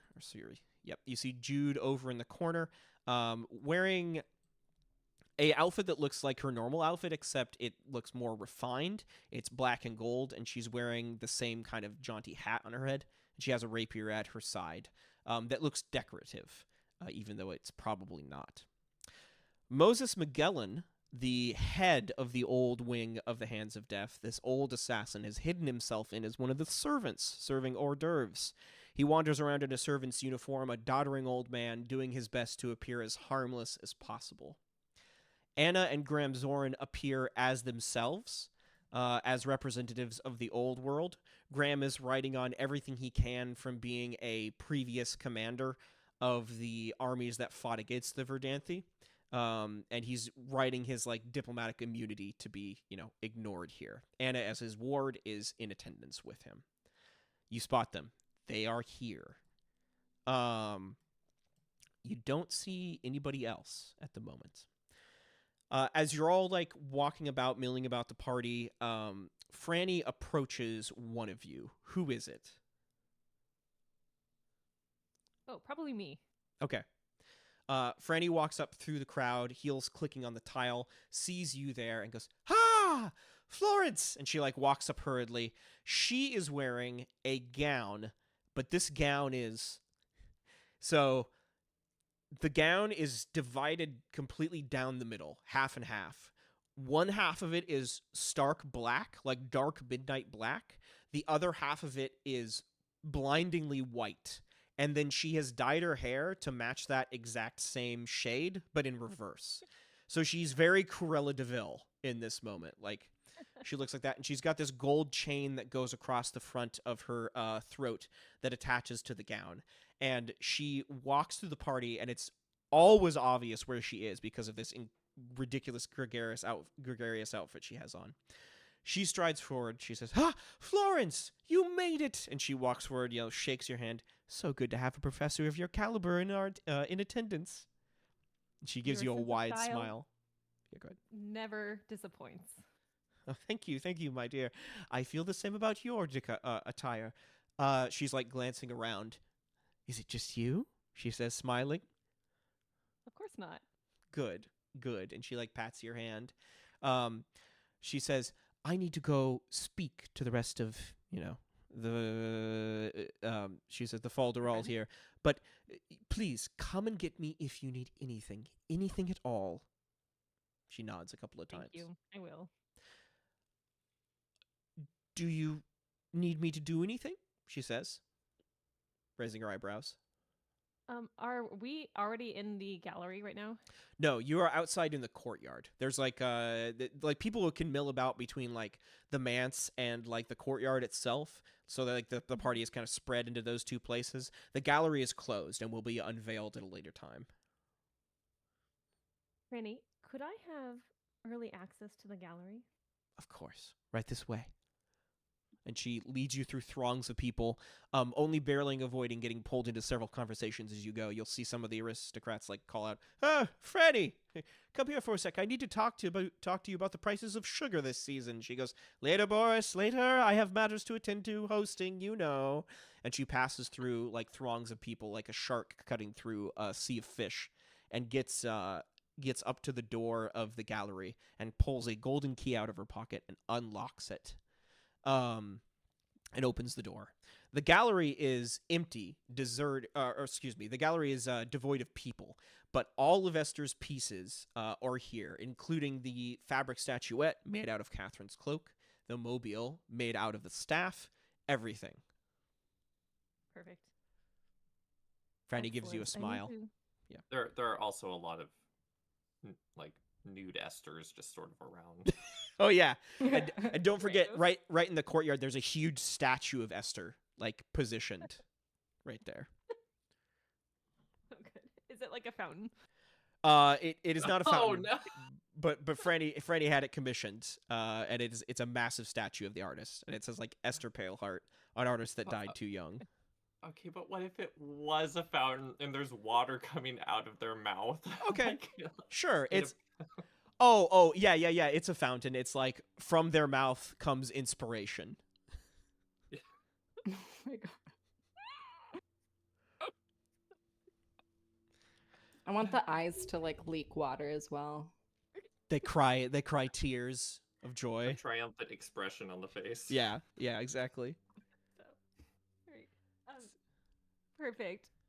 You can lock the door behind me if you need to. I only need a few minutes here. Franny nods, shuts the door, and says, "I'll wait." She stands in front of it. Amazing. So I get to work beginning placing things where they need to go, like Mhm. moving a pedestal here. So when the time comes, I can place the objects that I need to in the right order. Yeah, give me another notice roll, Florence. Won't be Okay. hard. Difficulty 2. Yeah, I'm so good at this. All right. Sure. I'm gonna leave it. Okay. You don't see anything. You start getting things in order. Yeah, it takes you a matter of moments, but the pre-ritual is set up, right? All it really takes is moving the two important pieces into like the proper places for like the arrangement of the compass rose, right? And once that's done, you're really set. All right. Now, how are you? Do you have like a bag that contains all the other items? Is that the idea? I mean, I have like a 3 million pockets, so yeah. I'm gonna assume you have like a fashionable, because most of these things are like small, so you probably have like a fashionable purse that you can keep them in, and then Yes. the bird for some reason has stayed in that purse and not left. It's just Yeah, chilling. but it's just chilling. It's a nice little mesh purse. You can probably see inside it, but the bird can breathe. It's nestled into the potpourri box at this point. Cute. It has a fresh welt. I don't know what that is, but yes. Yeah, and I haven't placed the items. The items are still gonna be on me, but I've just like put like placements for things. Okay. Yeah, you finish your business. You're pre-set up. You go to leave, and Franny like opens the door and says, "All set, dear." All set, thank you. She closes it, locks it behind her. We'll cut away from this to Lilith. Lilith, what are you doing at the party? I'm looking for a higher vantage point, and I'm just peeling my eyes through the crowd, particularly for Ophelia. Okay, keeping an eye out. Okay, sounds good. You try to ascend. You ascend some of the steps up the courtyard up to like the manse's back porch, and you're looking out over this like wide throng of people. The chattering and talking is like deafening. It's difficult to keep your eyes on any one person for too long, especially because like there's all these fireworks going off all the time. You feel like that store of things is never going to end. You don't see Ophelia yet, though. You're sure she's not here at the moment. You don't feel the presence. You do, however, see Lind, who is nervously and sweatily making his way through the party, looking for people, right? He seems to be like looking for somebody. He's like looking left and right.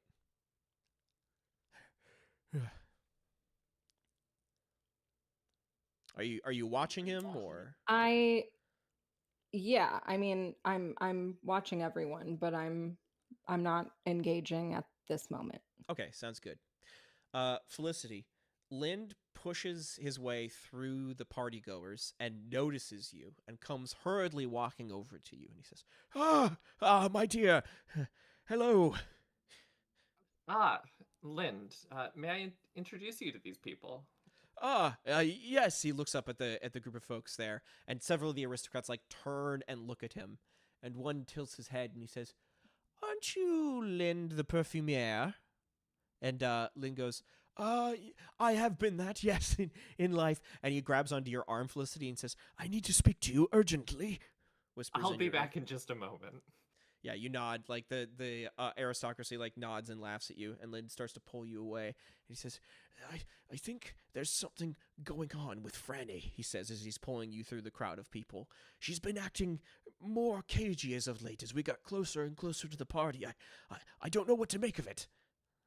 Oh, the woman throwing the entire party who is seeking to usurp power at any cost for her strange predilections. You're telling me that she has some sort of ulterior motive, Lind? I don't. He's stammering. What have you seen? Nothing. That's just it. She usually lets me in on everything. We've become somewhat close over the past few months, but she's shut me out. It has me feeling odd. Lind, I'm not here to listen to your relationship troubles. We have serious business tonight. He frowns and he says, I thought you would be a little nicer than your friend, but I guess that's just not the case." And he glances over at Esther's statue, like glaring at it.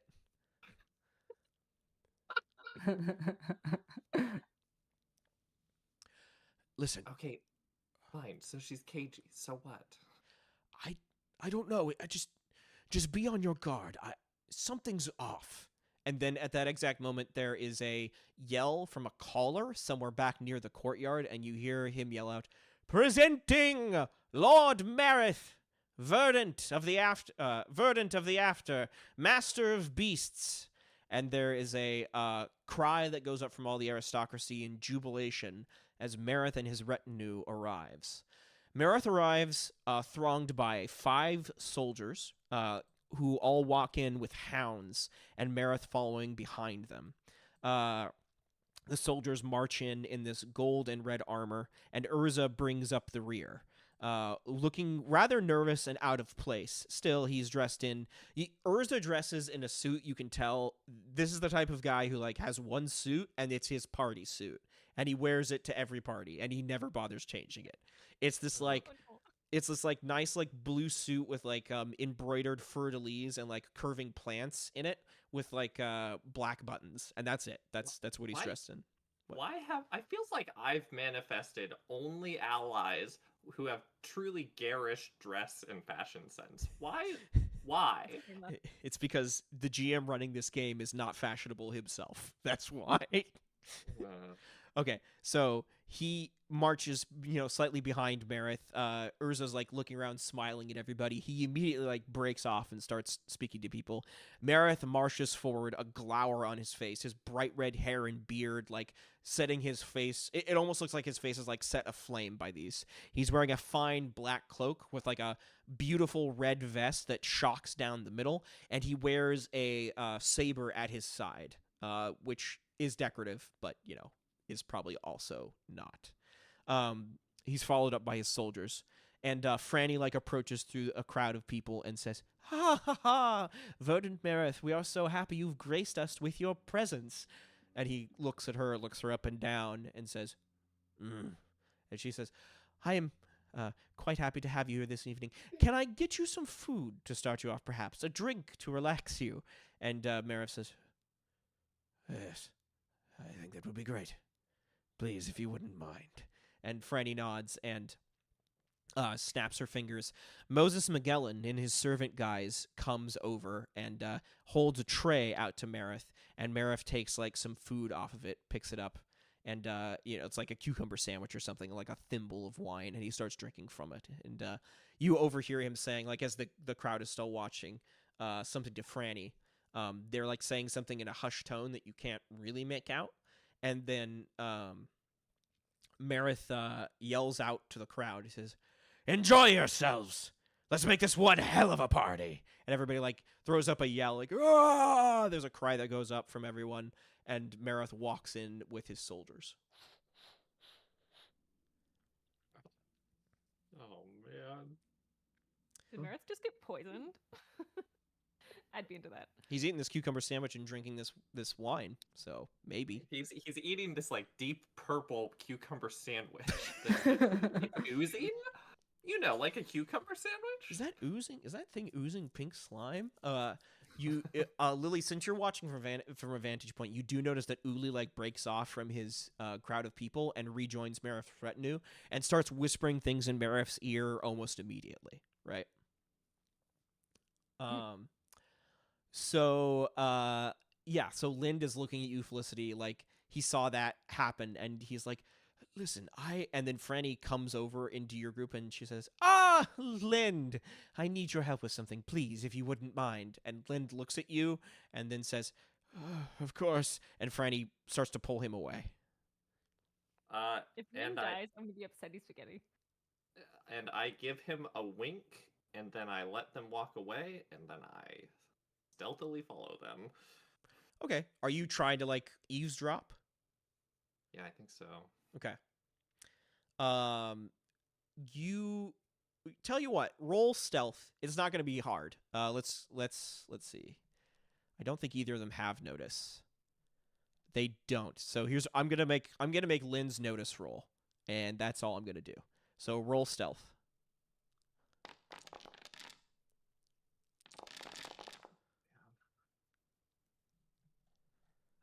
Oh. Did you? Nope. You didn't even get a -3. That's a shame. You want to let it ride? It's Lind rolling the notice? Yep. Don't use a fate point for this. Sure, I'll let it ride. Oh, sorry. I forgot I was still set to private. Yes, it's Lind rolling the notice. You got a 0. So you're losing by 1. Okay. To Lind? To Who Lind. cares? Okay. So you follow behind him and Franny, and they break off from the throngs of people, and they move over to like a sequestered part of the courtyard that's ringed by these rose bushes. And you're like pressed up against one of these rose bushes, and you see them going over. And Franny like pulls him into this like surrounding column of rose bushes, and she says, "Lind, my dear, how are you doing this eve?" And Lind says, I'm fine, Franny. I'm just a little, nervous with all the people around." And then you like step on a twig, Felicity, and like we hear the snap of the twig, and we see like Lind look over his shoulder for a second, and he like sees you there in the bushes, but he doesn't react. He like moves his head back, and Franny says, "I just wanted to make sure that you were comfortable. I know in these situations you can get a little anxious." And she puts a hand on his chest and says, "But there's no reason to be frightened, my dear. After tonight, everything will be right, set back to the way it should be." And she stands up on her tiptoes and she kisses him full on the lips. And Lind like grabs onto his top hat as she does that, and he blinks a few times as she pulls away from him, and he says, "Oh, really? Is that the case, Franny? Why do you say that?" And Franny gives him a smile and says, "Oh, you." And she like flicks his nose and says, "Don't worry. You'll be safe." And she turns around and she says, "Now, I have hosting duties to attend to. Enjoy yourself. Get some food. Get some drinks. I'll see you after it's all over." And she hurries away. And then I think as Lind goes to leave, a little bit afterwards, perhaps, I think Felicity rolls her eyes and smiles at him. Yeah, Lind doesn't leave. He turns back to look at you through the bushes and like raises his eyes at you knowingly and nods and then walks off. Okay, all right. Okay. What are we doing, gang, as the night progresses? You know where their hands are. You know Marith is here. You keeping an eye on him. Urza's there. Do we want to make any moves right now? I feel like, Lily, you gotta try to steal the whistle. Because, like, what if we could do this whole thing without without him noticing? Like, could we just do a little stealth action? Could I love that. happen? I mean, there's 5 guards and dogs. It's a party. It's a party. It's a party. Come There's a lot on, going Lilith. on. You have chaos happening. I would be more than happy to make a move, but I'm curious if there was a situation we could put him in that might make that a little easier. Oh, I'm totally down to just like go make an advantage for you. Do you Yeah. want an advantage? Yeah, definitely. I was almost thinking like like a massage station or something. Okay, I'm not gonna massage. Oh God. Or Just like the fans can write their fanfic. I'm not. Well- That's not. Never mind.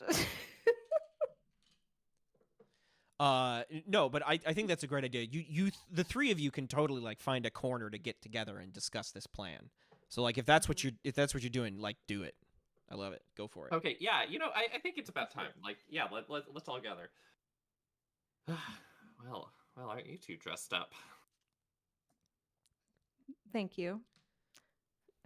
You look well as well.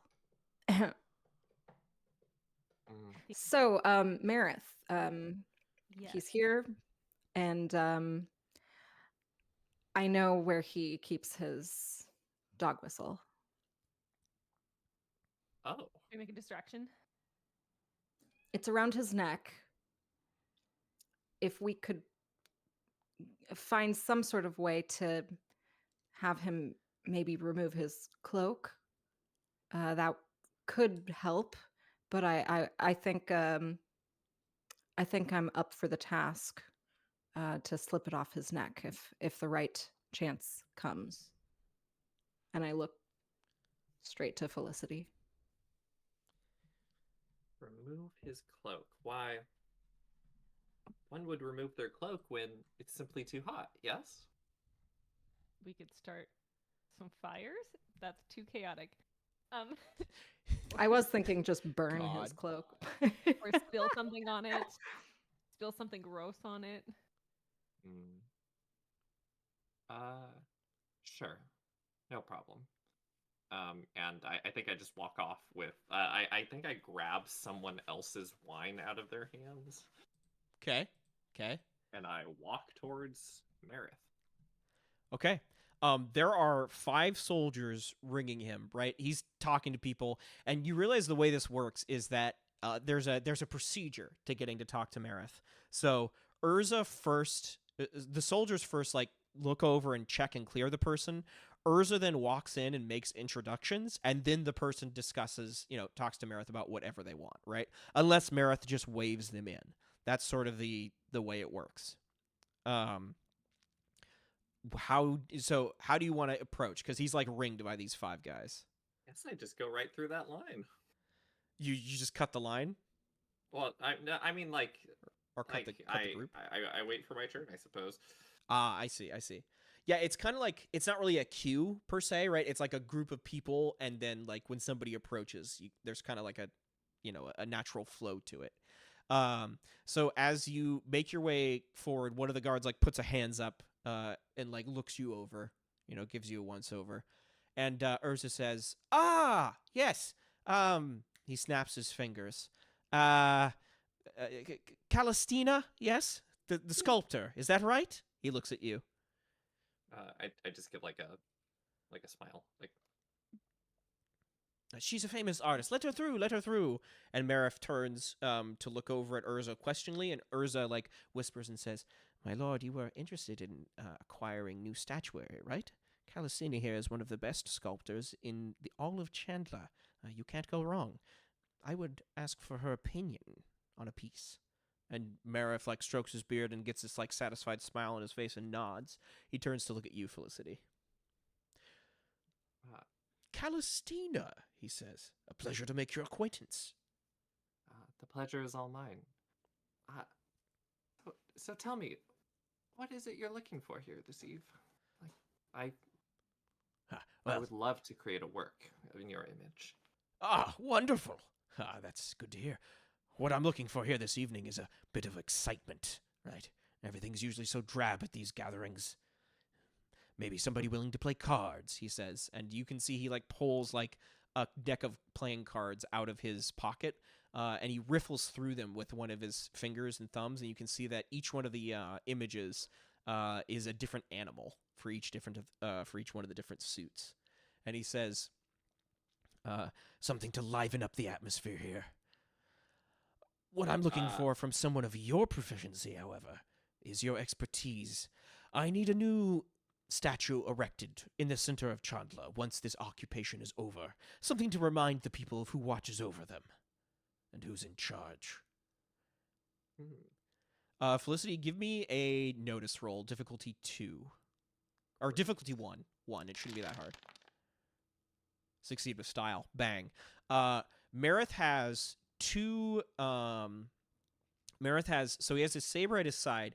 He has 2 more daggers stuffed into different parts of his boots, and there's something else that's like rustling inside of his breast pocket on his vest that you can't quite make out, but it's definitely something alive that's like moving. And there's also, you see a whistle, shiny and silver, clasped around his neck.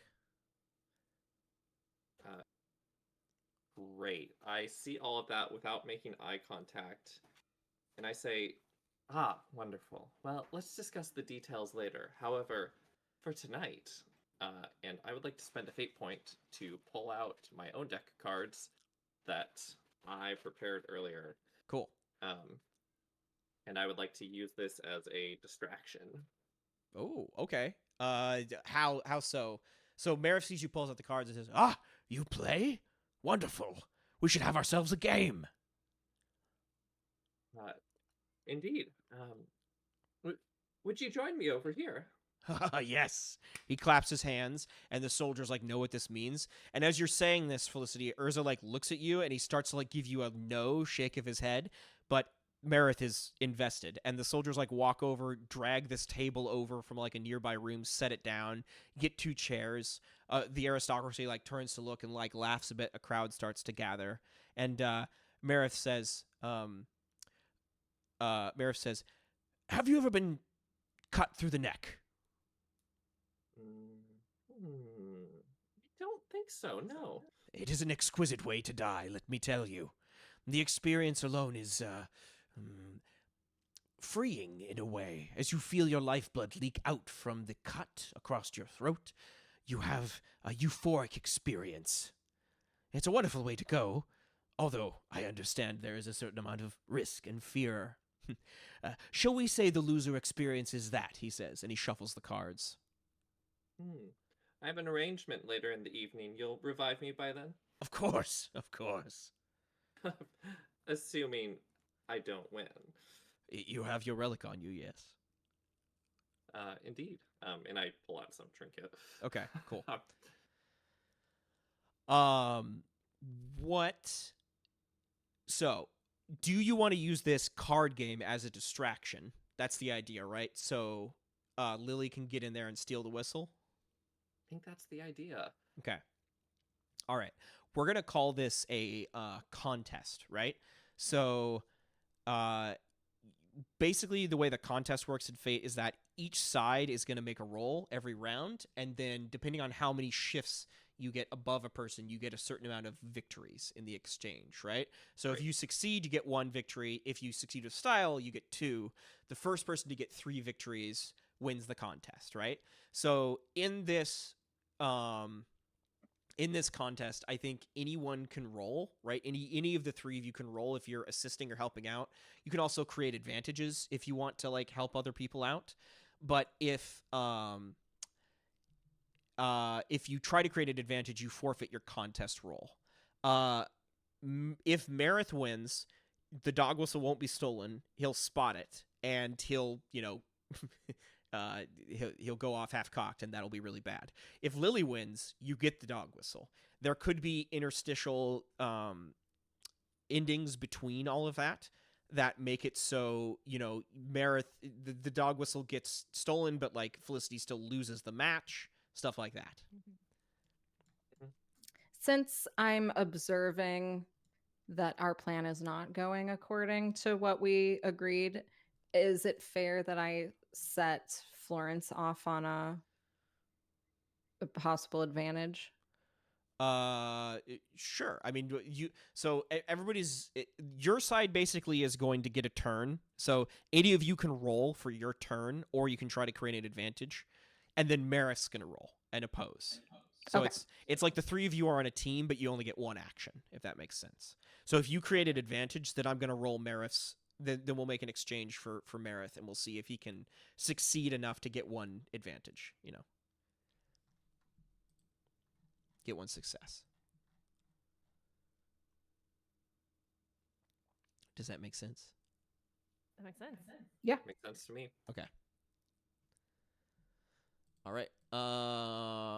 Okay. So, what do you folks want to do? I still like having them play the card game is great. I want to create an advantage to distract the dogs and also get his cloak off. Okay. And so I was thinking I rummage through my purse and grab like the remnants of all of my herbs, and I just grab like the stinkiest herbs and I throw it in a glass of like red wine and hand it to Florence. Say, if this gets on the floor, if this gets anywhere near his cloak, those dogs are going to be distracted. Gotcha. That's so good. Okay, I like that. I think I don't even think you need to. Okay, cool. That makes sense. Okay, yep. Go ahead and roll crafts, and we'll set the difficulty for that. That's a pretty easy thing. We'll set the difficulty for that at 1. So we'll see how you do. What the hell? What the hell? Wow. Brilliant. It's scrap herbs in my purse. All right, now you're going to be tempted to re-roll here, but remember, re-rolling is bad. It would actually be the best thing to do if you wanted to spend a fate point here, or you could just let the failure stand. So funny. Oh my god. Okay. Um, I'm gonna tag my trouble. It's hard enough being a teenager. This cannot be that hard. What? What? Okay. All right. All right. Sure. You know, like a teen. The failure of that was redonkulous. Embarrassing, really. Yeah, that's true. Yeah, sure. Or I would take her ball just apprentice with amnesia. Either one works. Go ahead. Yep. Go ahead and roll. All of them. Reroll or get yeah. There we go. That's a success. All right. So, yeah, stinky herbs, Florence. You create that aspect's created Amazing. with one free use. So good. So now, Felicity and Florence can either make their contest rolls and compare them to Marif's, or one of you can try to create an advantage like Lily did and forfeit your contest roll. We'll, you know. I feel like I should go first, maybe. Yeah. Okay, so I'm just going to immediately cheat, so I'm gonna roll deceive. Cool, makes sense. Marif's gonna oppose with his notice then. So here we go. Oh, that was a good roll. I beat you by 2. So that'll give him 1 success, right? So it won't necessarily like win him the contest, right? It'll just make it so you're closer to losing. I guess I'm gonna use a fate point. And I'm gonna use lucky to a fault, as in I go to cheat one way and then accidentally cheat a different way. Okay. So if you tie him, if you meet the 6, then nobody gets a victory, right? And then yeah. Oh yeah, I'm gonna reroll. Oh, okay, all right. What? It's useful sometimes. What is happening? You are choosing chaos. Genius. Yeah. Well, that is a success. I want everyone to know that I was right. So Oh my God. unless you want to tag another aspect, I'm gonna give him a success with style now for 2 victories. Oh man. Hi, I'm playing for the wrong team. Excuse me. Can I get a new team, please? Oh, and here I was hoping to do cool shit later. Oh gosh. How quickly these Alright. Fairweather friends abandon. I mean, you could still remember. This doesn't mean you like lose, right? It's a contest, so you still Maris still has to get 1 more victory, right? He's not, All right, I lose. Okay. So what happens is he catches you cheating. Like you try to like do an undercut, right? And then like double deal off the top, or you try to deal seconds off the top, and he goes, "Hold on," and he pulls one of the daggers out of his vest and stabs it into the table just an inch from your hand, like almost cutting off a finger. It's terrifying.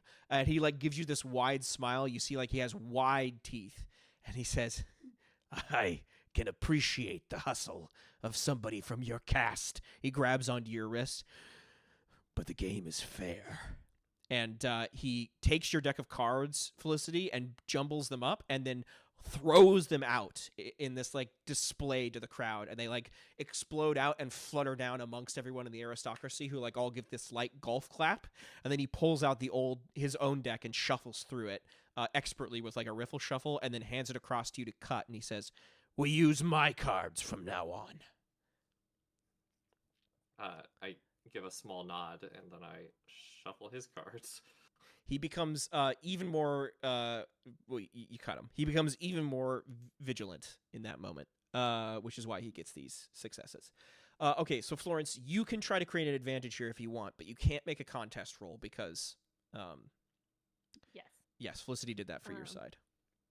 I'm going to create an advantage then, and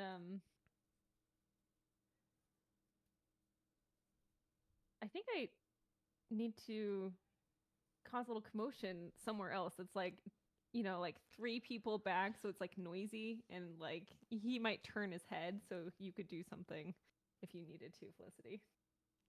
I mean, you could also roll the herbs into a higher invoke if you wanted to, Yeah, or you could. aren't you just gonna walk up and trip with your bad leg and just get that shit on the ground? You could roll that forward as an advantage that you're creating, or you could save it for next round, and then Florence makes the contest roll with that aspect, with that free invoke on the aspect. Ooh, I Even like though we're that. 1 point away from losing. I'm gonna let's make the stinky herbs even more stinky.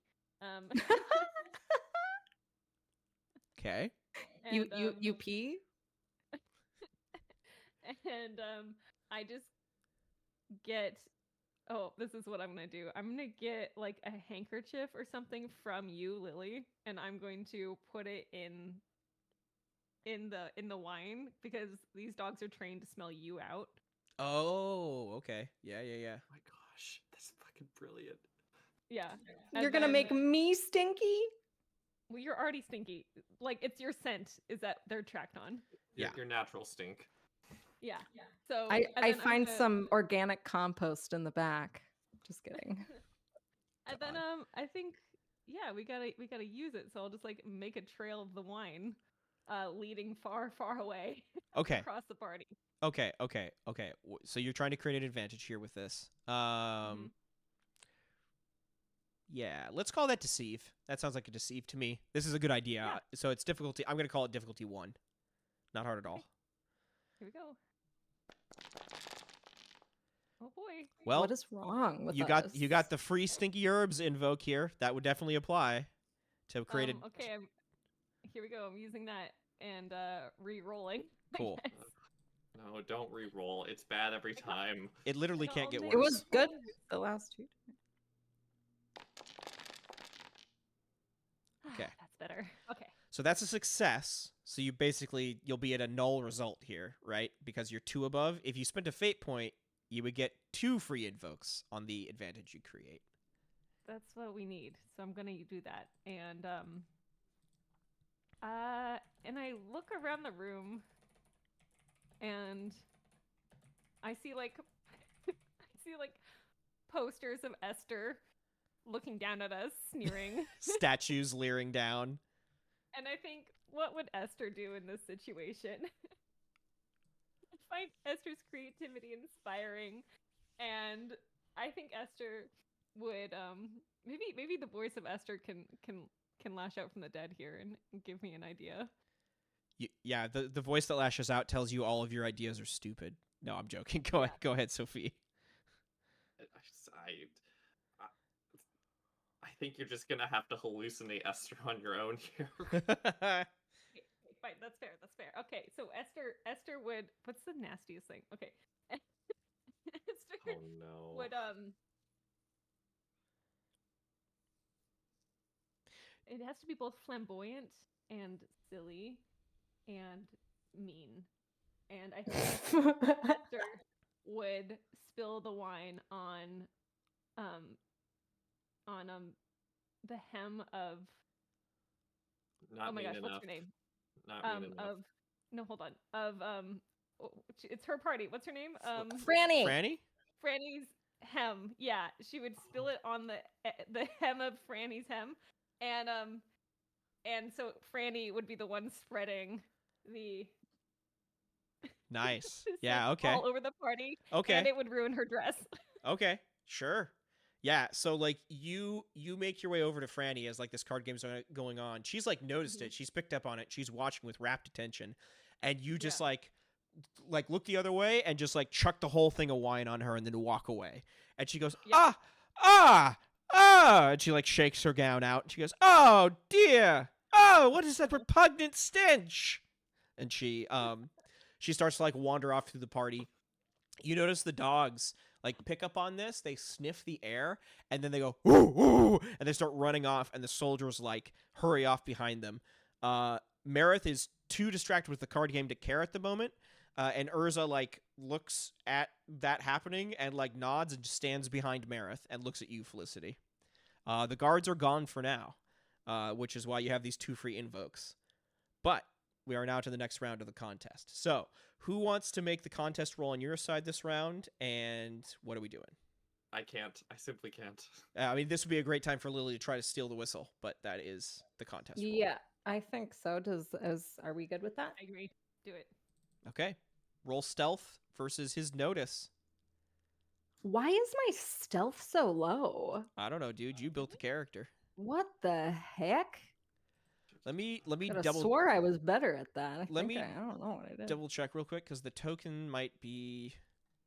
Nope, your stealth's at 1, as it has always been. Okay, here we go. Here's Marif's notice, which is an even one, so I get a 4, and you get a 0. What the hell? All right. You're just gonna have to. You're gonna have to do it.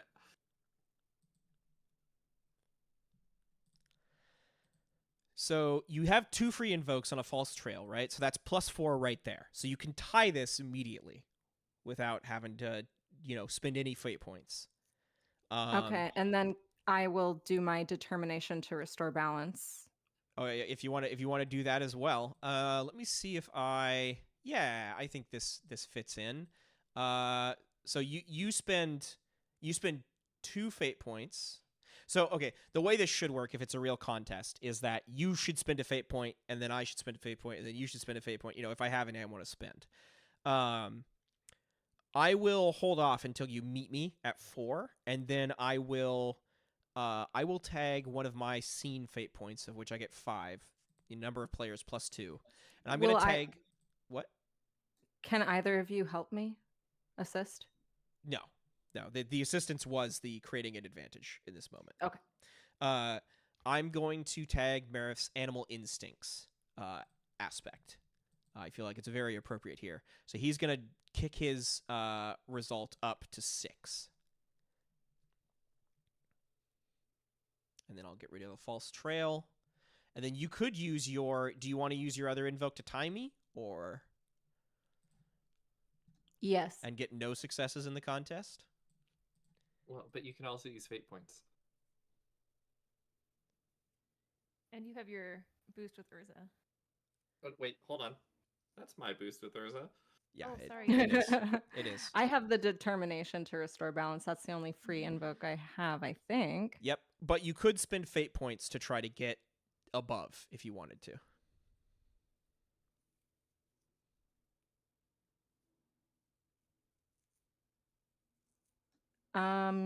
Yeah, I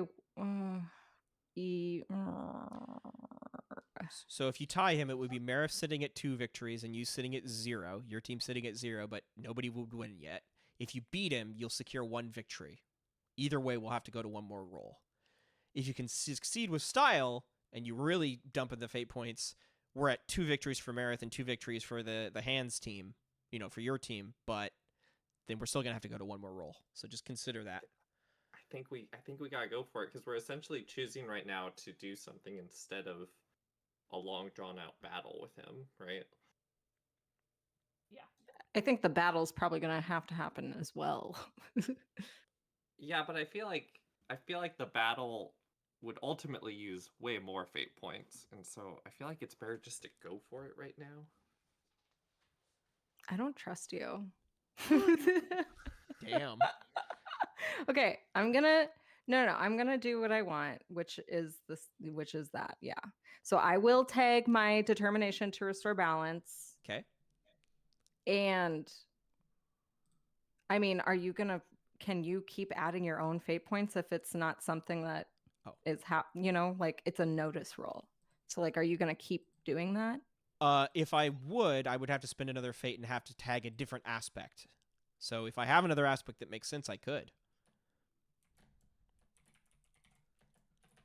I forgot a false trail should still be But we're around. taking turns, right? Yes, so we like are.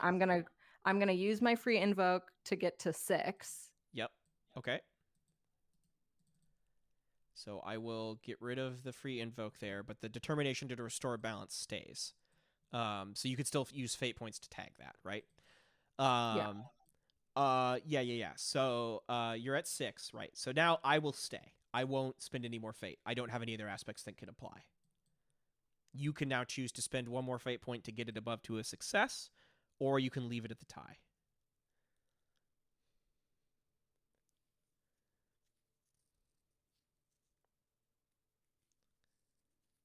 I will use a fate point. Oh, wait. How many do I need above to succeed with style? 3. So you would have to spend 2 fate points. I'll just take the tie. Okay. Wait. I feel like if you can get 1 success here, we might be able to get 2 successes on the next roll. Like, and this is me getting the dog whistle, correct? Or This do we is- have to win the entire thing? If you win the entire thing, you get the dog whistle and Marif doesn't see it. Yeah.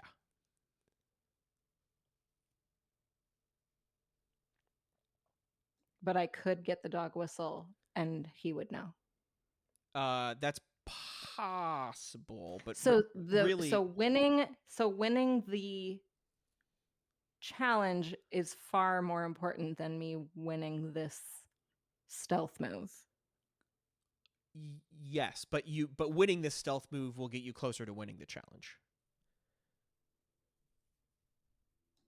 I'm gonna run out of fate points, you guys. Then run out. I think we're all gonna run out of fate points. Okay. I will tag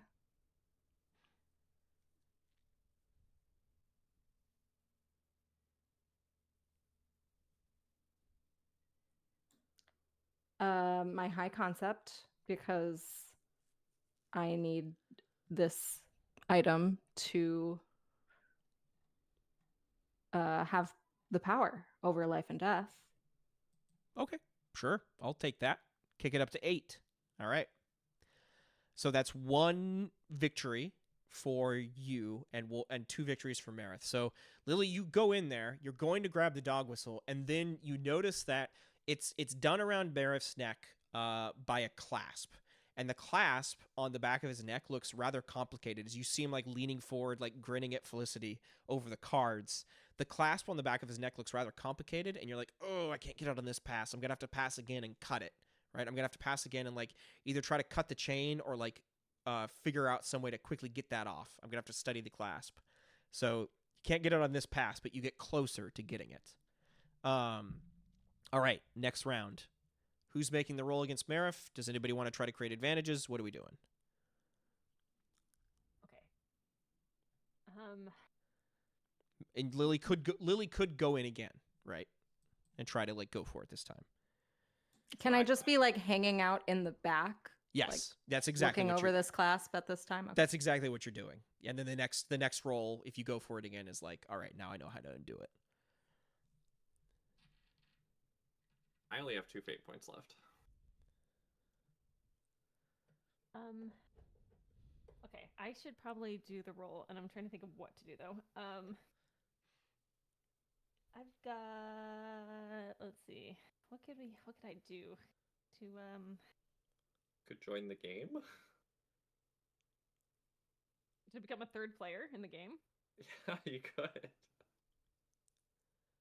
I feel like it's better if he doesn't really see me, because I'm also like a known figure. You're the only unknown to him, basically. Yeah, but wouldn't that be delicious if, like, for the rest of this party, like, he's aware of who you are and what your deal is, and that you're just here? Maybe. I think he would just straight up try to detain me immediately. Oh, man. Okay. What could we do? We could. I'm thinking. Good. I'll take ideas if any of you have any.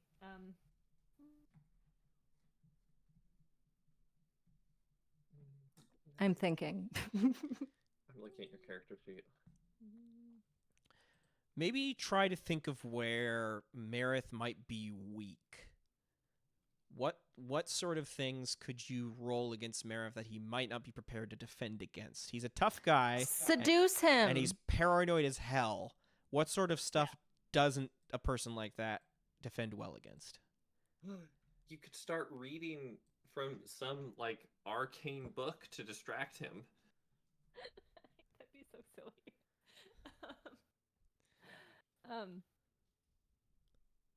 Oh, I have an idea. All right. I don't know if this is an advantage or if I can create a roll. I was like, I wonder if we could like turn the crowd against him. Because Oh my with, god. more than That's anything, creative. yeah, if people were like cheering for him, he would be so delighted. But if people were cheering for you, Felicity, and the name that was made up, whatever that was, um, that would be pretty fun. So I could like talk you up in the crowd, to make him like lose his cool, his confidence. Yeah. I think that's great. So the thing is that like that sounds like you're creating an advantage, but it can still represent the contest role, right? And then that just gives Lily the Yeah. opportunity to get the whistle. It's just that the role is your role for the crowd. That's a great idea. Right. And honestly, that. the crowd is predisposed to not like Marith anyway because it's full of the aristocracy that got overthrown by his army. So I'm gonna set that as a rapport roll, difficulty of 1. Okay. Marif's going to oppose with his rapport of 0 if he tries to get the crowd back under control. So, sorry, it's not difficulty of 1. He has to oppose you, but yeah, here we go. Here we go. Man. Even, which means you win, which puts you at 2 Wonderful. victories. If you spend a fate point here, you win the contest. I'm using a fate point. Okay. Woo! Lily deserves everything she needs, and so I'm like really hamming it up with the crowd. Yeah, what does this look like, Florence? Like you're hamming it up. What are you saying as you walk amongst them? I'm just talking about how cool of a sculptor this is, and also I'm talking about how this would be such a great win for the people. Yeah, they start to Nice. murmur amongst themselves, and it's like, yes, yes, and I'm pretty sure he cheats as well. Cheater! A much. couple of them start yelling out, scoundrel! And Maraf's like glowering and like, you know, staring back at the crowd. He's getting red-faced and angry at the people around him. Lily, that gives you the moment you need to slip in unaware, get your hand down, flick a couple of rings on the clasp, and pull the whistle off of his neck. Just as he stands up and goes, "Shut up, all of you! I didn't ask for your goddamn opinions!" And he's like, you know, barking at all of the crowd. You know, people start to recoil a bit. And he doesn't even notice that the whistle disappears. And he turns back to you, Felicity, and he sits back down at the table, leans across at you, and says, "All right, last hand." He gives a smile. And he shuffles the cards and hands them across to you to cut. Yeah. I think I'm just gonna play it straight up this time. Okay. You cut the cards, you hand them back to Marith, and in that exact moment, there is a cry from the front part of the party, from the courtyard, from a crier that says, "Presenting Verdanthi Articulate, Mistress of Plants, Mistress of the Verdant Church, Verdanthi Ophelia and her retinue." And Ophelia has arrived. Amazing, amazing. She comes walking in, just herself, with 3 Verdanthi church guards behind her. Nobody else. Sans one butler. She strides through the courtyard and into the main hall where this business with the cards is occurring. Lily, you have the dog whistle in your hand. You can feel its cold metal pressed into your palm. What do you do as you see Ophelia walk in? No. I mean, I put the whistle in my pocket, safe and sound. I glare at her behind my veil, and I attempt to find. Yeah, I want to. Oh my god, what do I want to do? What was my plan all along? I just want to kill her. That's a good reaction. Yeah, I'm torn. Okay, so Like you're hide or run towards her. I'm like kind of frozen. in that place. moment of fight or flight. You stand there watching what transpires next. Ophelia like looks at everybody, gives a smile, gives like a half wave to the crowd, and then Lind approaches her and like starts like saying something hurriedly to her. anybody who's close to over here is like, "Ah, my lady, welcome. We're so honored by your presence this evening. Please, if you'd like some food or a drink, right this way." And he guides Ophelia through the crowd. The aristocracy treats Ophelia differently than they treat Marith. With Marith, they're more like jovial around him. With Ophelia, they just give her a wide berth or give her glares. They turn away. Nobody crosses her, but you can tell they definitely don't like the fact that she's here. And she walks through the crowd, the church guard following behind her, and finds a love seat to sit on, and like tucks her ornate green dress underneath herself and sits down and waits for a servant to bring her some food and some wine. Franny would probably approach her, but she has to deal with dogs and a dirty dress at the moment. So Can I yeah, go ahead. Yep, can I rush over to Florence and give her the dog whistle? you can. You can hand that off. Yep. Excellent. Excellent. Great. I go straight to the gallery room. Okay. Should I come with or no? Yeah, you can come with me. That sounds like fun. I'm just like, Oh, should I like roll. stay behind and try and kill Ophelia, or should we do this ritual together? We should do it together. I think you should be here. So, Felicity, this last hand is a contest of wills. All right? You and Marith, 1-on-1. Let's make a will roll and see who can win this last hand of the card game. All right. It's even. Oh, I got one more. 4v6.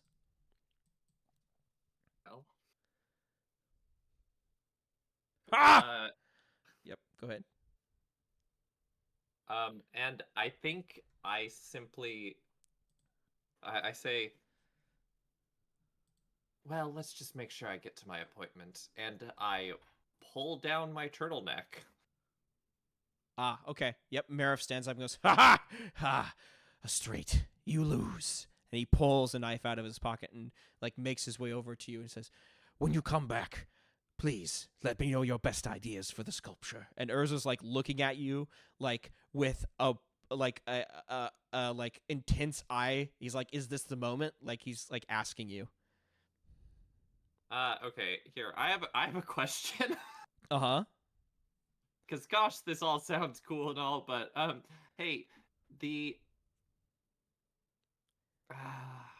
no, I have to fucking no, this can't work. Okay, no, hold on. I am going to here. In fact, I was going to cheat. No, hold on. No, God, I have to use a fate point. Fuck. Okay, all right.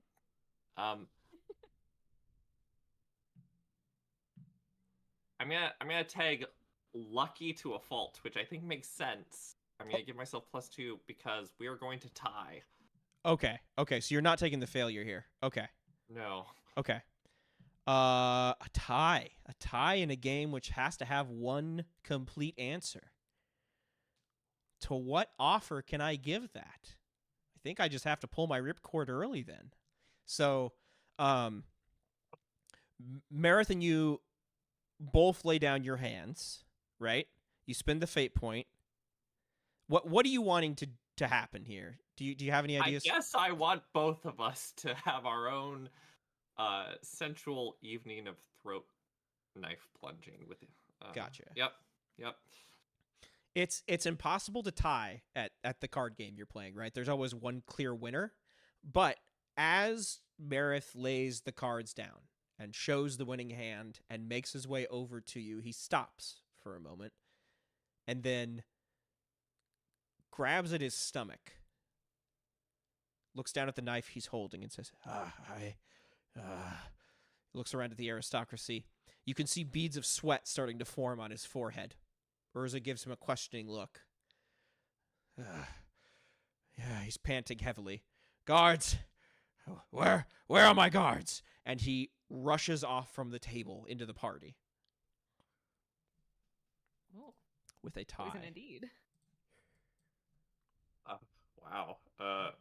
Freaky as fuck. And I I was lucky. slowly raise my turtleneck again and then raise an eyebrow at Urza. Urza shrugs. And the aristocracy like all gives these like polite claps, and it's like, lucky you, quite the lucky sort you are. There's like laughs coming from them. I smile and give a little wave, and then I blend into the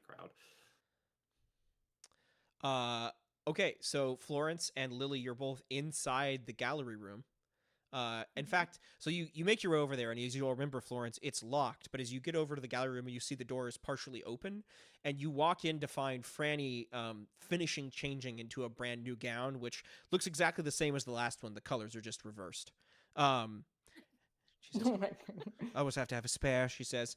And you step into the gallery, and she looks up at you as you walk in. She says, "Oh, you're back," she says. Yes, we wanted to let you know that your guest of honor is here. Aha, yes, Ophelia. Wonderful. Wonderful. Then the night can truly begin in earnest. I'll open the gallery to our guests. And she starts to walk forward.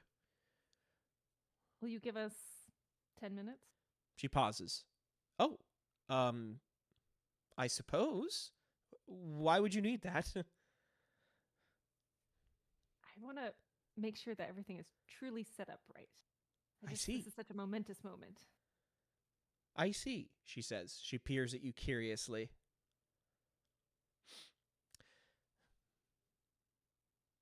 Is there anything I need to be aware of, Professor? No, you'll get everything you want. All right, then. She gives you a smile and hurries out the door, closing it behind her. Amazing. All right, and then let's set up the ritual. Okay. Are you doing it right now? I think we need to do it right now. Okay, I want to do it. cool. We have all the pieces. We're going to call this a challenge. So that means that you need to basically let's talk about the individual challenges here that it's going to take to succeed. Okay. Let's see here.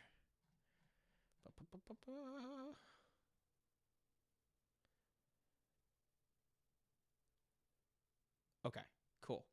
All right, so I'm going to say it's definitely a lore roll at the end of everything to intone the correct words and tie it all together. I think it's a crafts roll for Lily to complete drawing and inscribing the circles and making sure everything's positioned correctly. And I think we begin with an initial will roll for either of you to steel yourselves and get ready to do what you're about to do. Because what you're attempting under the stress that you're attempting is nerve-wracking. So first step in the challenge, either of you can make a real will roll. We'll see how that goes. Second step in the challenge, it's a crafts roll from Lily to set it up. Third step, it's Florence actually speaking the words and invoking. Okay. I will do the will roll. Okay. We're going to set this at difficulty 3. And I look at Lily and I'm like, you ready? I nod. Woo! Success. You steel yourselves, both ready, shutting out the noises of the party around you and outside.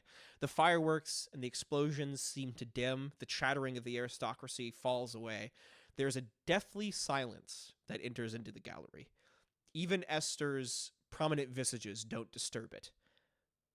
For some reason, you all think this place has become consecrated in some way. Creepy. All right. Crafts roll, Lily. Oh, yes.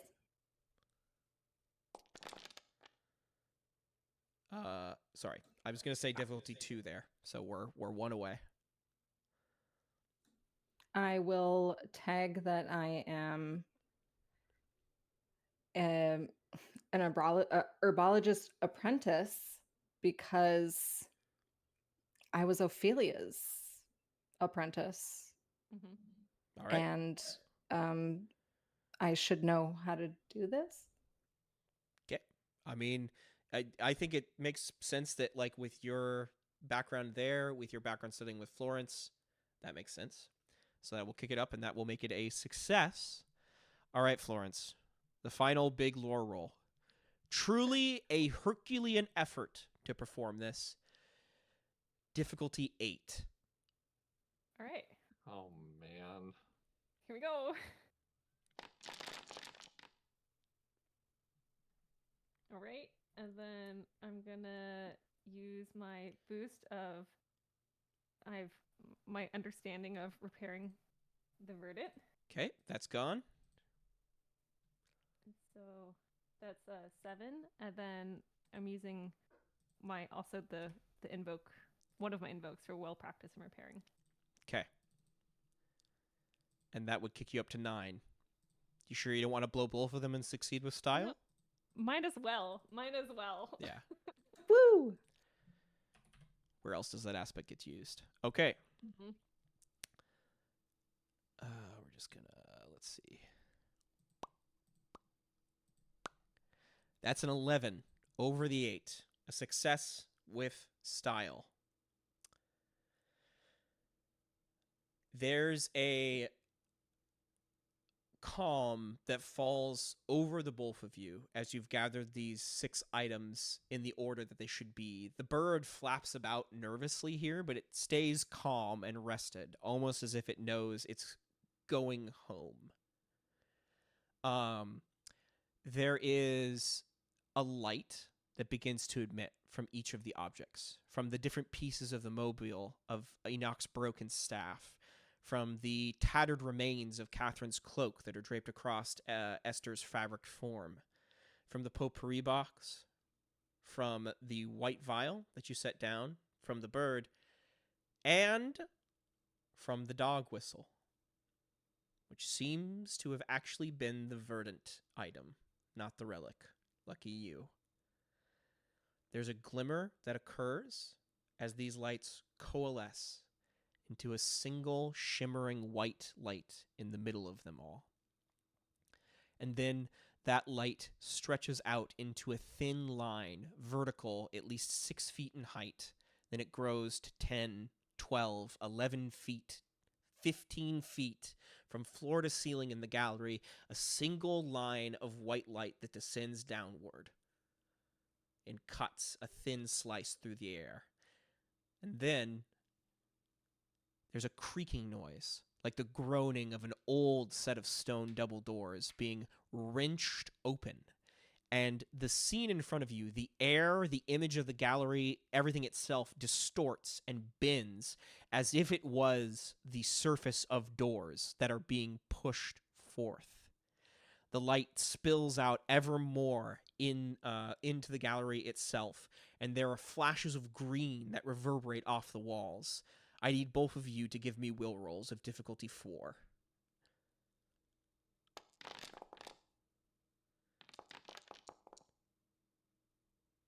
Want to kick those up at all? Yeah. With great power comes great torment. Yep, makes sense. You were expecting this. Lily? Mhm.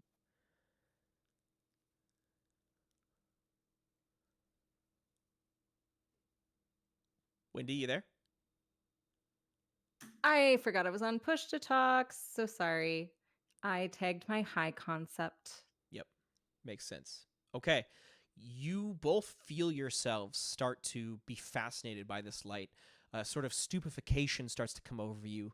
You start to feel like you're falling asleep, and then you shake it off, and the light grows ever brighter, and then emerging from the light, a single long bone-white hand with nails that are painted black and in the shape of long claws reaches out of the light and grabs onto the edge of reality.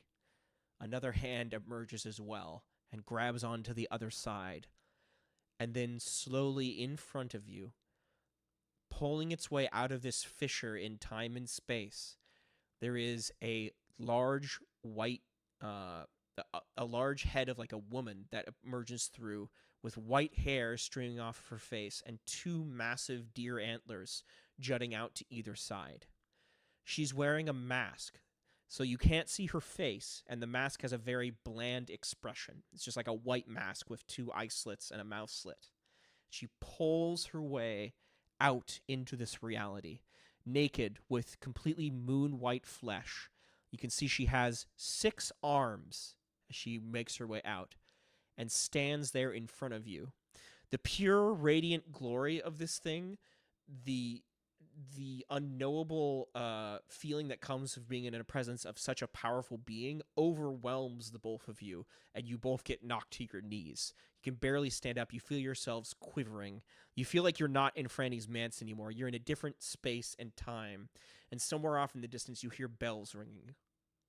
We cut back to the party floor. Felicity, you are wandering about, speaking to the aristocracy, trying to find out where Marith went. And as you're wandering about in here, you can see that Franny holds up, looks off to the left to a servant, and the servant, makes a sign to her, and Franny says, "Everyone," she says, "it's time to unveil the works of our artist extraordinaire for the evening, Esther Paleheart. A rebel in their own right. Somebody who may have not always agreed with the established order of the world," she glances over to Ophelia, "but presented it in their own way just the same. These works are the works of a tormented and well-meaning soul. Works of a person who knew how to express the struggles of living, knew how to express the beauties of death, and knew how to express the triumphs of new beginnings. Come with me, everyone. Come to the gallery where we will witness this extraordinary unveiling." And everybody murmurs and starts to coalesce. Ophelia stands up from her couch. There's a mean look on her face, and she starts to walk forward towards the doors to the gallery. Franny approaches. We see from behind all of them this light shimmering out through the doors, and there's some odd looks on some of the aristocracy's faces as they see this occurring. Franny looks around and says, "Where is our friend Marith?" she says. "I had hoped that the Verdanthi would be the first to grace this room." She glances around. "Hello, has anybody seen him?" And you can see there's kind of a commotion going on over to the left, Felicity, where Marith's guards are in the part of the manse that would have the commodes in it, and Marith's guards are coalescing around it and buzzing about worried bees. And then one of the guards emerges from the throng and comes out and says, "He's dead! He's been poisoned!" he yells, and there's a shriek that goes up from the crowd, a gasp that emerges at that moment. And that's when the hands strike. They throw off their disguises, and they rush right for Ophelia. Felicity, what do you do in this moment? That's fine with me. I slip out of the party, towards the white light. Oh, you're going to the gallery? Yeah. Okay. You move through everybody. There's this huge commotion. As you get closer and closer to the gallery doors, you start to feel the unimportance of what's happening. So it starts to get washed away. And as you approach the gallery door, this white light shining in front of you, I'm going to compel you. Because, man, you're wary of all this supernatural stuff. Uh-huh. Why on earth would you enter into this spooky gallery with a light shooting out of it? Something is definitely weird about this. You should not be in there. No matter what lies behind you, what's ahead must be too dangerous. Yeah, you're super right. I'm compelled. Okay. I see that and I go, oh no. Take a fate point. I take a fate point and I draw my scalpel and I go back into the party. Okay. We cut back to the gallery room. Both Florence and Lily are on their knees, and this thing, this goddess, speaks to the both of you in your minds. There's a reverberating murmur that goes through you, and it says, "Thank you. Thank you. Thank you." There's a rumble that comes with each word. She looks at you, Lily, the mask peering at you, reaches one of her 6 hands out gingerly towards you, like somebody might reach a hand out towards an ant.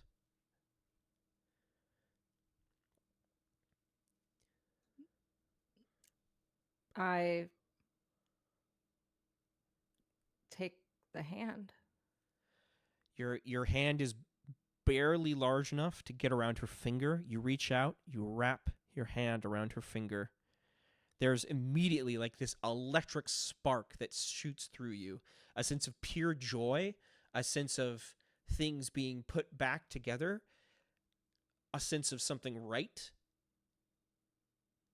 And in that moment, Lily, you understand. Instinctively, you finally get it.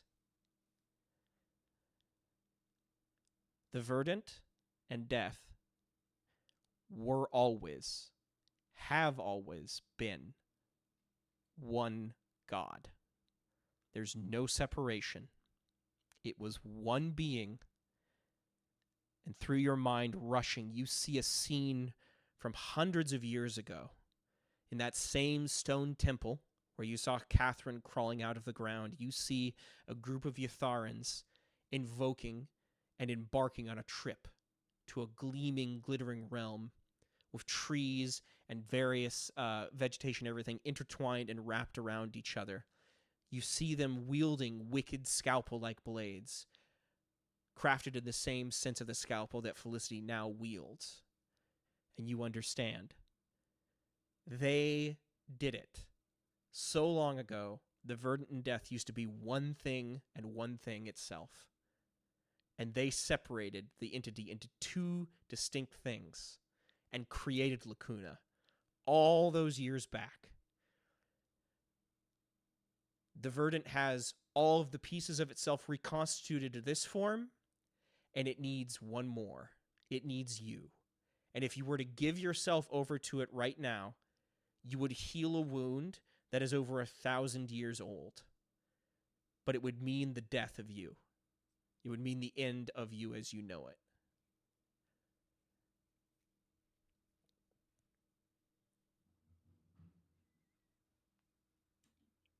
I look over to Florence and I give a nod and a smile. And then I walk into the light.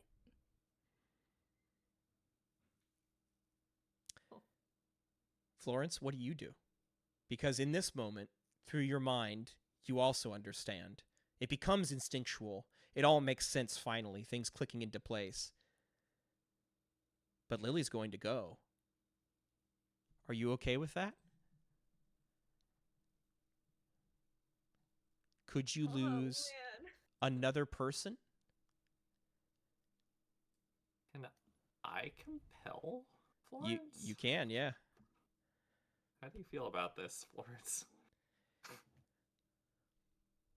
I feel like Florence would. I feel like Florence so understands the theology of the after and so understands like what's going on and has really been personally affected by the consequences of all this, that she loves Lily so much, and also is like, this would need to happen. I don't think she would stop this. Wonderful. And then I would like to, if I can, compel you with, I find Esther's creativity inspiring, and you look up and you see all these garish monuments, these egotistical monuments, and you recall the one thing that Esther sacrificed their life for. What was that? Redefine, it's been so Yeah, long. what was that? Oh yeah, it's fair. Was for Lilith to focus on her own human self. Yep, to not give into divinity. It would be going against what Esther's final wish was, to allow Lilith to sacrifice herself in this moment. So it costs a fate point to compel another player, Sophie. You can do that. Man. And Yeah, okay. Florence can resist by spending a fate point if they wish. I'm gonna resist. I don't think this is how it should go. I think we should let Lilith do this. Great. All right. So yeah. In that moment, Florence, where you look at Esther's statues, where you look at what's happening to Lilith, where you see what is occurring, you see the sacrifice that's being given, you look beyond the verdant, and you see standing there, watching you, the eyes of your brother. In the verdant's light, he looks at you, gives a smile. He says, acceptance. You accepted it. Thank you.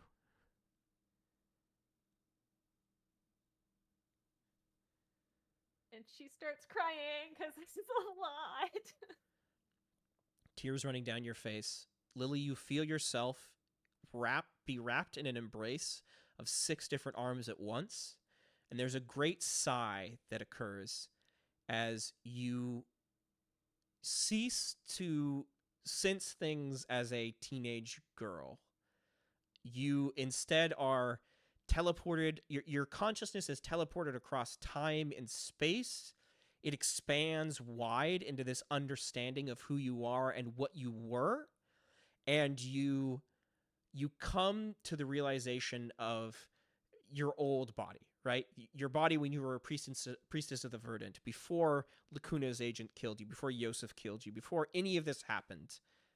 You come to the understanding of the fact that you died. You died. And the way things have to work is that when you die, you're gone. That's it. The journey is from life to death is in learning to accept that. And in giving yourself to the verdant you have. And you set things back to how they should have been. And in that same moment, you catch a glimpse of Ophelia down on the floor with the aristocracy standing over her. All of them draw out their guns. They had been keeping pistols hidden on themselves, incredibly rare weapons, the likes of which there are almost none of in the world. They had used their money to produce them, and each of them had been carrying one at the party. They draw, they fire on Ophelia. Loud bangs and cracks ring out. Ophelia explodes into cinders, right? Into timber and wood. Another one of her copies being destroyed. And then something happens. There's a great groaning noise, a snap, a waver in time, as the wood that was Ophelia's copy before reverts back to flesh. The power that gave her the ability to create these copies, to step between them, to avoid death, disappears in the Verdant's ascension. She yells out in frustration and pain at the sudden occurrence, and then lies there on the floor, bleeding out. She chuckles to herself. It doesn't matter. I'll come back. My relic.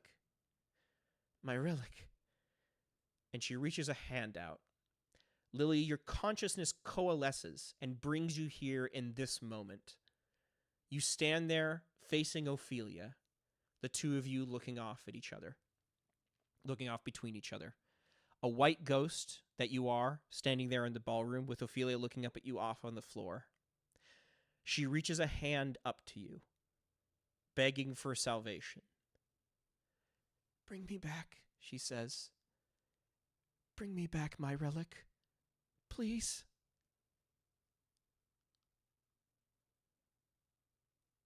And you understand why the hands could never figure out what Ophelia's relic was. Because it's been Lily this whole time. Woo! But she holds her hand out to you, asking for salvation, asking for another chance at life, asking for a return. And you have a decision, Lily. What would you do?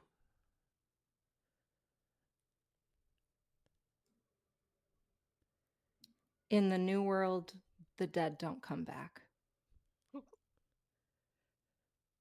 A small silver dagger appears in your hand, Oh, made of white radiant light. Ophelia's eyes grow in horror. I just wanted you back. Why is that so hard to understand? Give me what I want! And she slams her fist into the marble floor of the gallery of the estate. What do you do, Lily? I just feel like I've been overcome with peace and harmony. Do I have to kill her? Or isn't she already dead? Your current state, she will die if you do nothing. Your current state gives you the power to do with her what you want. You could split her spirit up into millions of pieces and cast them across time. So the question is, what do you think Ophelia deserves for what she did?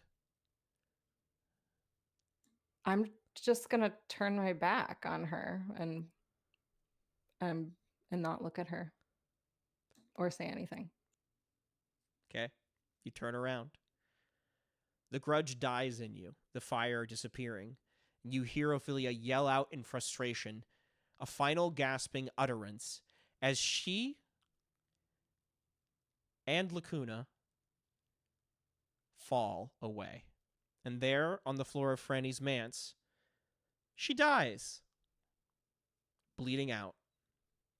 Felicity, you watch this happen in the throng as the hands stab into her, as the aristocracy shoots her, as the hands look at you in the mass confusion that occurs. Felicity, what do you do?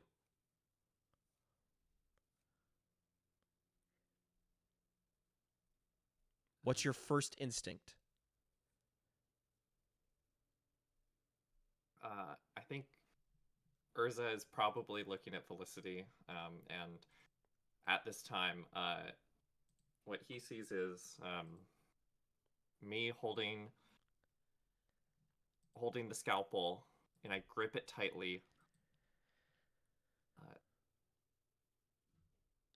And then I think I drop it to the ground and run away. You're about to run and I run and I run. You're about to drop it. You're about to. And then there's a buzzing noise. A hissing. A fly buzzes by your ear.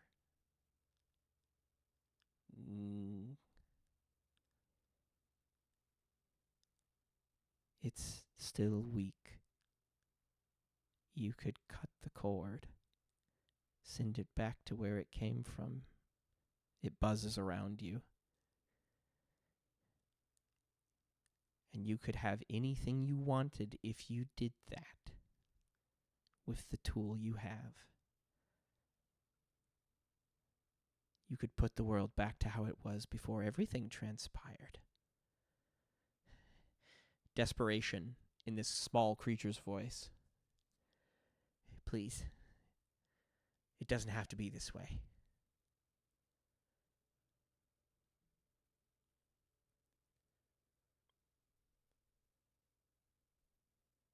I snatch my hand out. I grab this whatever this is, this bug. It's a small fly. You reach out, grab it. It buzzes around angrily inside your hand.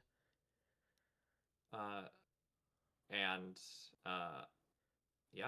crush it and drop the scalpel in the midst of the crowd, like in the midst of feet, and I run. It clatters. You run. You're out the door to Franny's manse. Explosions of fireworks echoing behind you. You flee into the city streets of Chandla.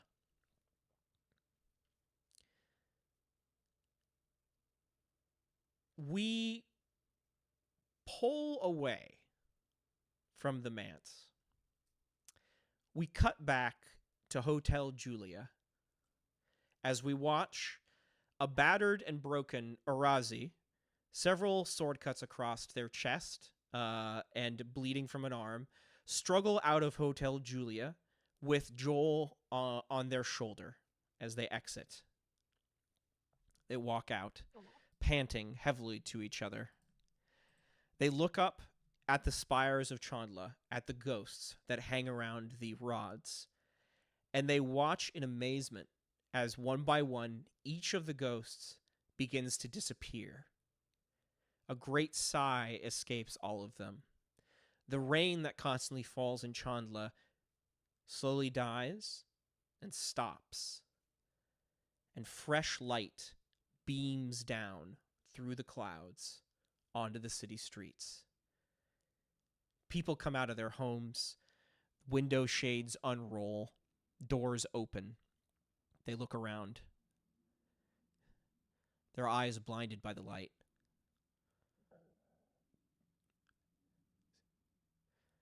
For the first time in a long time, everyone breathes a sigh of relief.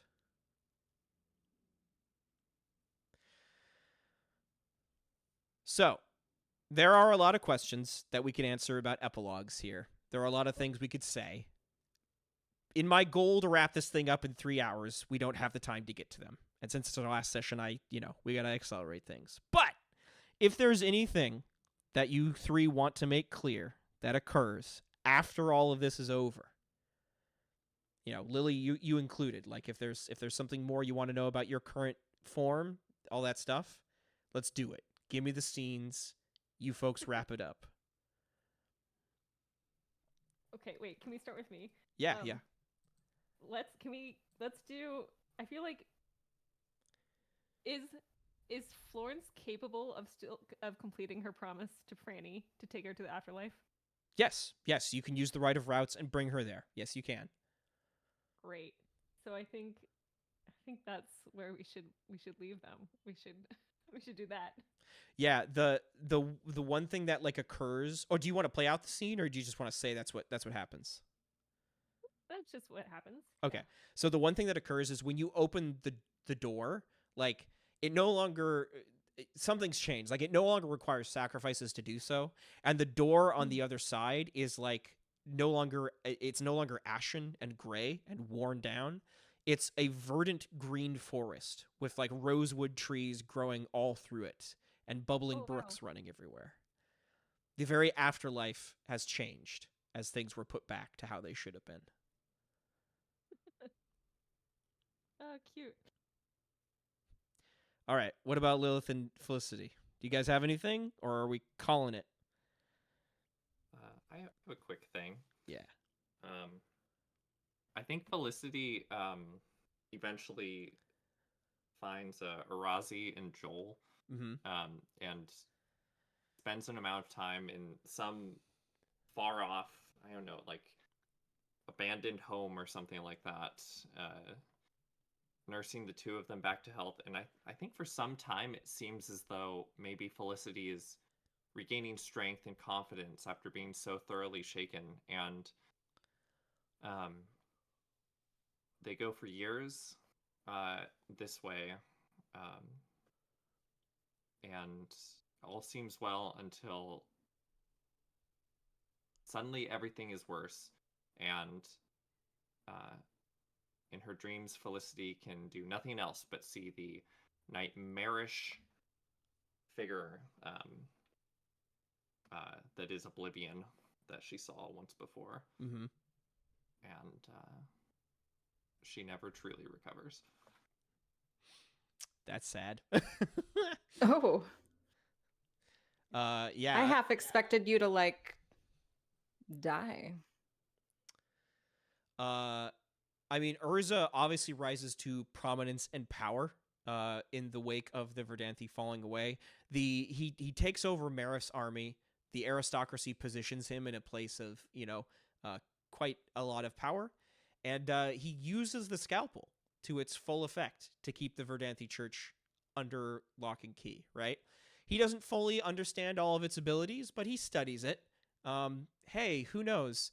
Maybe one day we can get a use of this old technology. Maybe one day we can split up the Verdant and Death one more time.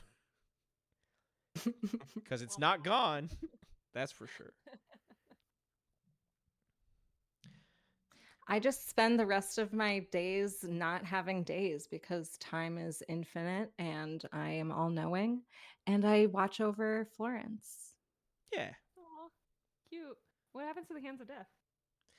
The hands retreat back into obscurity. Especially because their god is technically gone now. They don't really have a place anymore. So I think they formed themselves into a sort of private citizens militia, something that exists in the city of Chandla and exists elsewhere and exists to help the poor and downtrodden, but works in the shadows, isn't obvious, and is always there when needed. Their old techniques to make death masks, to do other things that Moses could do that we didn't get to in the campaign, don't work anymore, but they do their best to make use of their talents to defend people as best they can. Nice.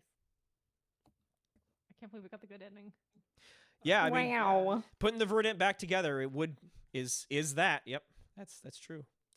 I hope you folks We still did feel it. like you got choices at the end there. I wanted to make sure you could, turn back if you wanted to. It was satisfying. Yeah. I'm satisfied. Great. I'm satisfied. That's great. That's great. I'm glad. Yeah. Thank you guys so much for playing the whole campaign with me. I'm glad we actually got to it having an ending. I know it was a bumpy road, but we finished it. I think that's what's really important. It didn't just die off. So that's good. Yes. good. Yay. And now Good that job, it's finished, I can make all of my headcanons in peace. What's your headcanon? Like, what's your top one? I mean, I don't know. I'm just thinking romance. I gotcha. Yeah, that's the thing. Like, I was thinking, like, Joel wouldn't have the power to resurrect Esther anymore, but like, I guess Joel and Arazi would still be. I don't know what would happen there. I have no clue. That's I don't up to know. you. I mean, there's a lot of possibility for for Esther and Florence to see each other in the realm of death, and like maybe there's a fleeting glance or something, Mm-hmm.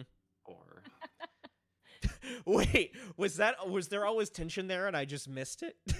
Was that the thing? Oh my gosh, you got to be kidding me. I thought they actually just hated each other. I guess that's fair. Well, All right. We had a romantic sunset moment where we talked about our shared child.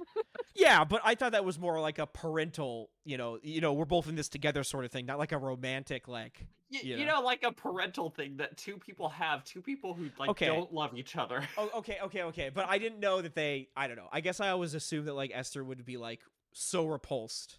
But yeah, that makes sense. That Oh. makes sense. That's Looking funny. back on it now, I can see that. That's funny. Mhm. Yeah, I feel like Florence's true romance is what her future is, which is the library. Yes. And she just gets to spend all of her days doing research papers and writing books and giving seminars like she's always wanted to. Yeah, I mean, like they would put you. They might actually make you the dean of the college. Actually, at that point, because better, you even would better. obviously know more than anybody else. So Mhm, there you go. mhm. Oh, So what good. a sizzling romance. Sizzling. A dream. It is. It smolders, that's for sure. All right. Well, I think we'll leave the world of Charis there. To everybody that came with us on this journey through chat, thank you so much for being with us. We hope you had a great time. I hope to run more games on this channel, but not for a little while. I've got other things to focus on. But yeah, thank you guys one more time for just coming along with me. That was great. Thanks for sticking it out. Like, if nothing else, you stuck it out, and that's what's really important in the end, I think. You're the best, James. Yeah. Do You did a you? great job. Oh, Good thank you. job, everybody. It was amazing. Everybody Thank did a you great for guiding me through my first game, Your first role playing experience. Yeah. my first experience. Yeah, Yes. yeah, You did a great job, Whitney. It was so fun playing with you. Yeah. Oh, thank you. Yeah, this was really fun. Especially in a game like Fate that really doesn't help new players very much. It's very much like, hey, figure it out. So yeah, you really killed it. Like, it's good. Thanks, everybody. All right.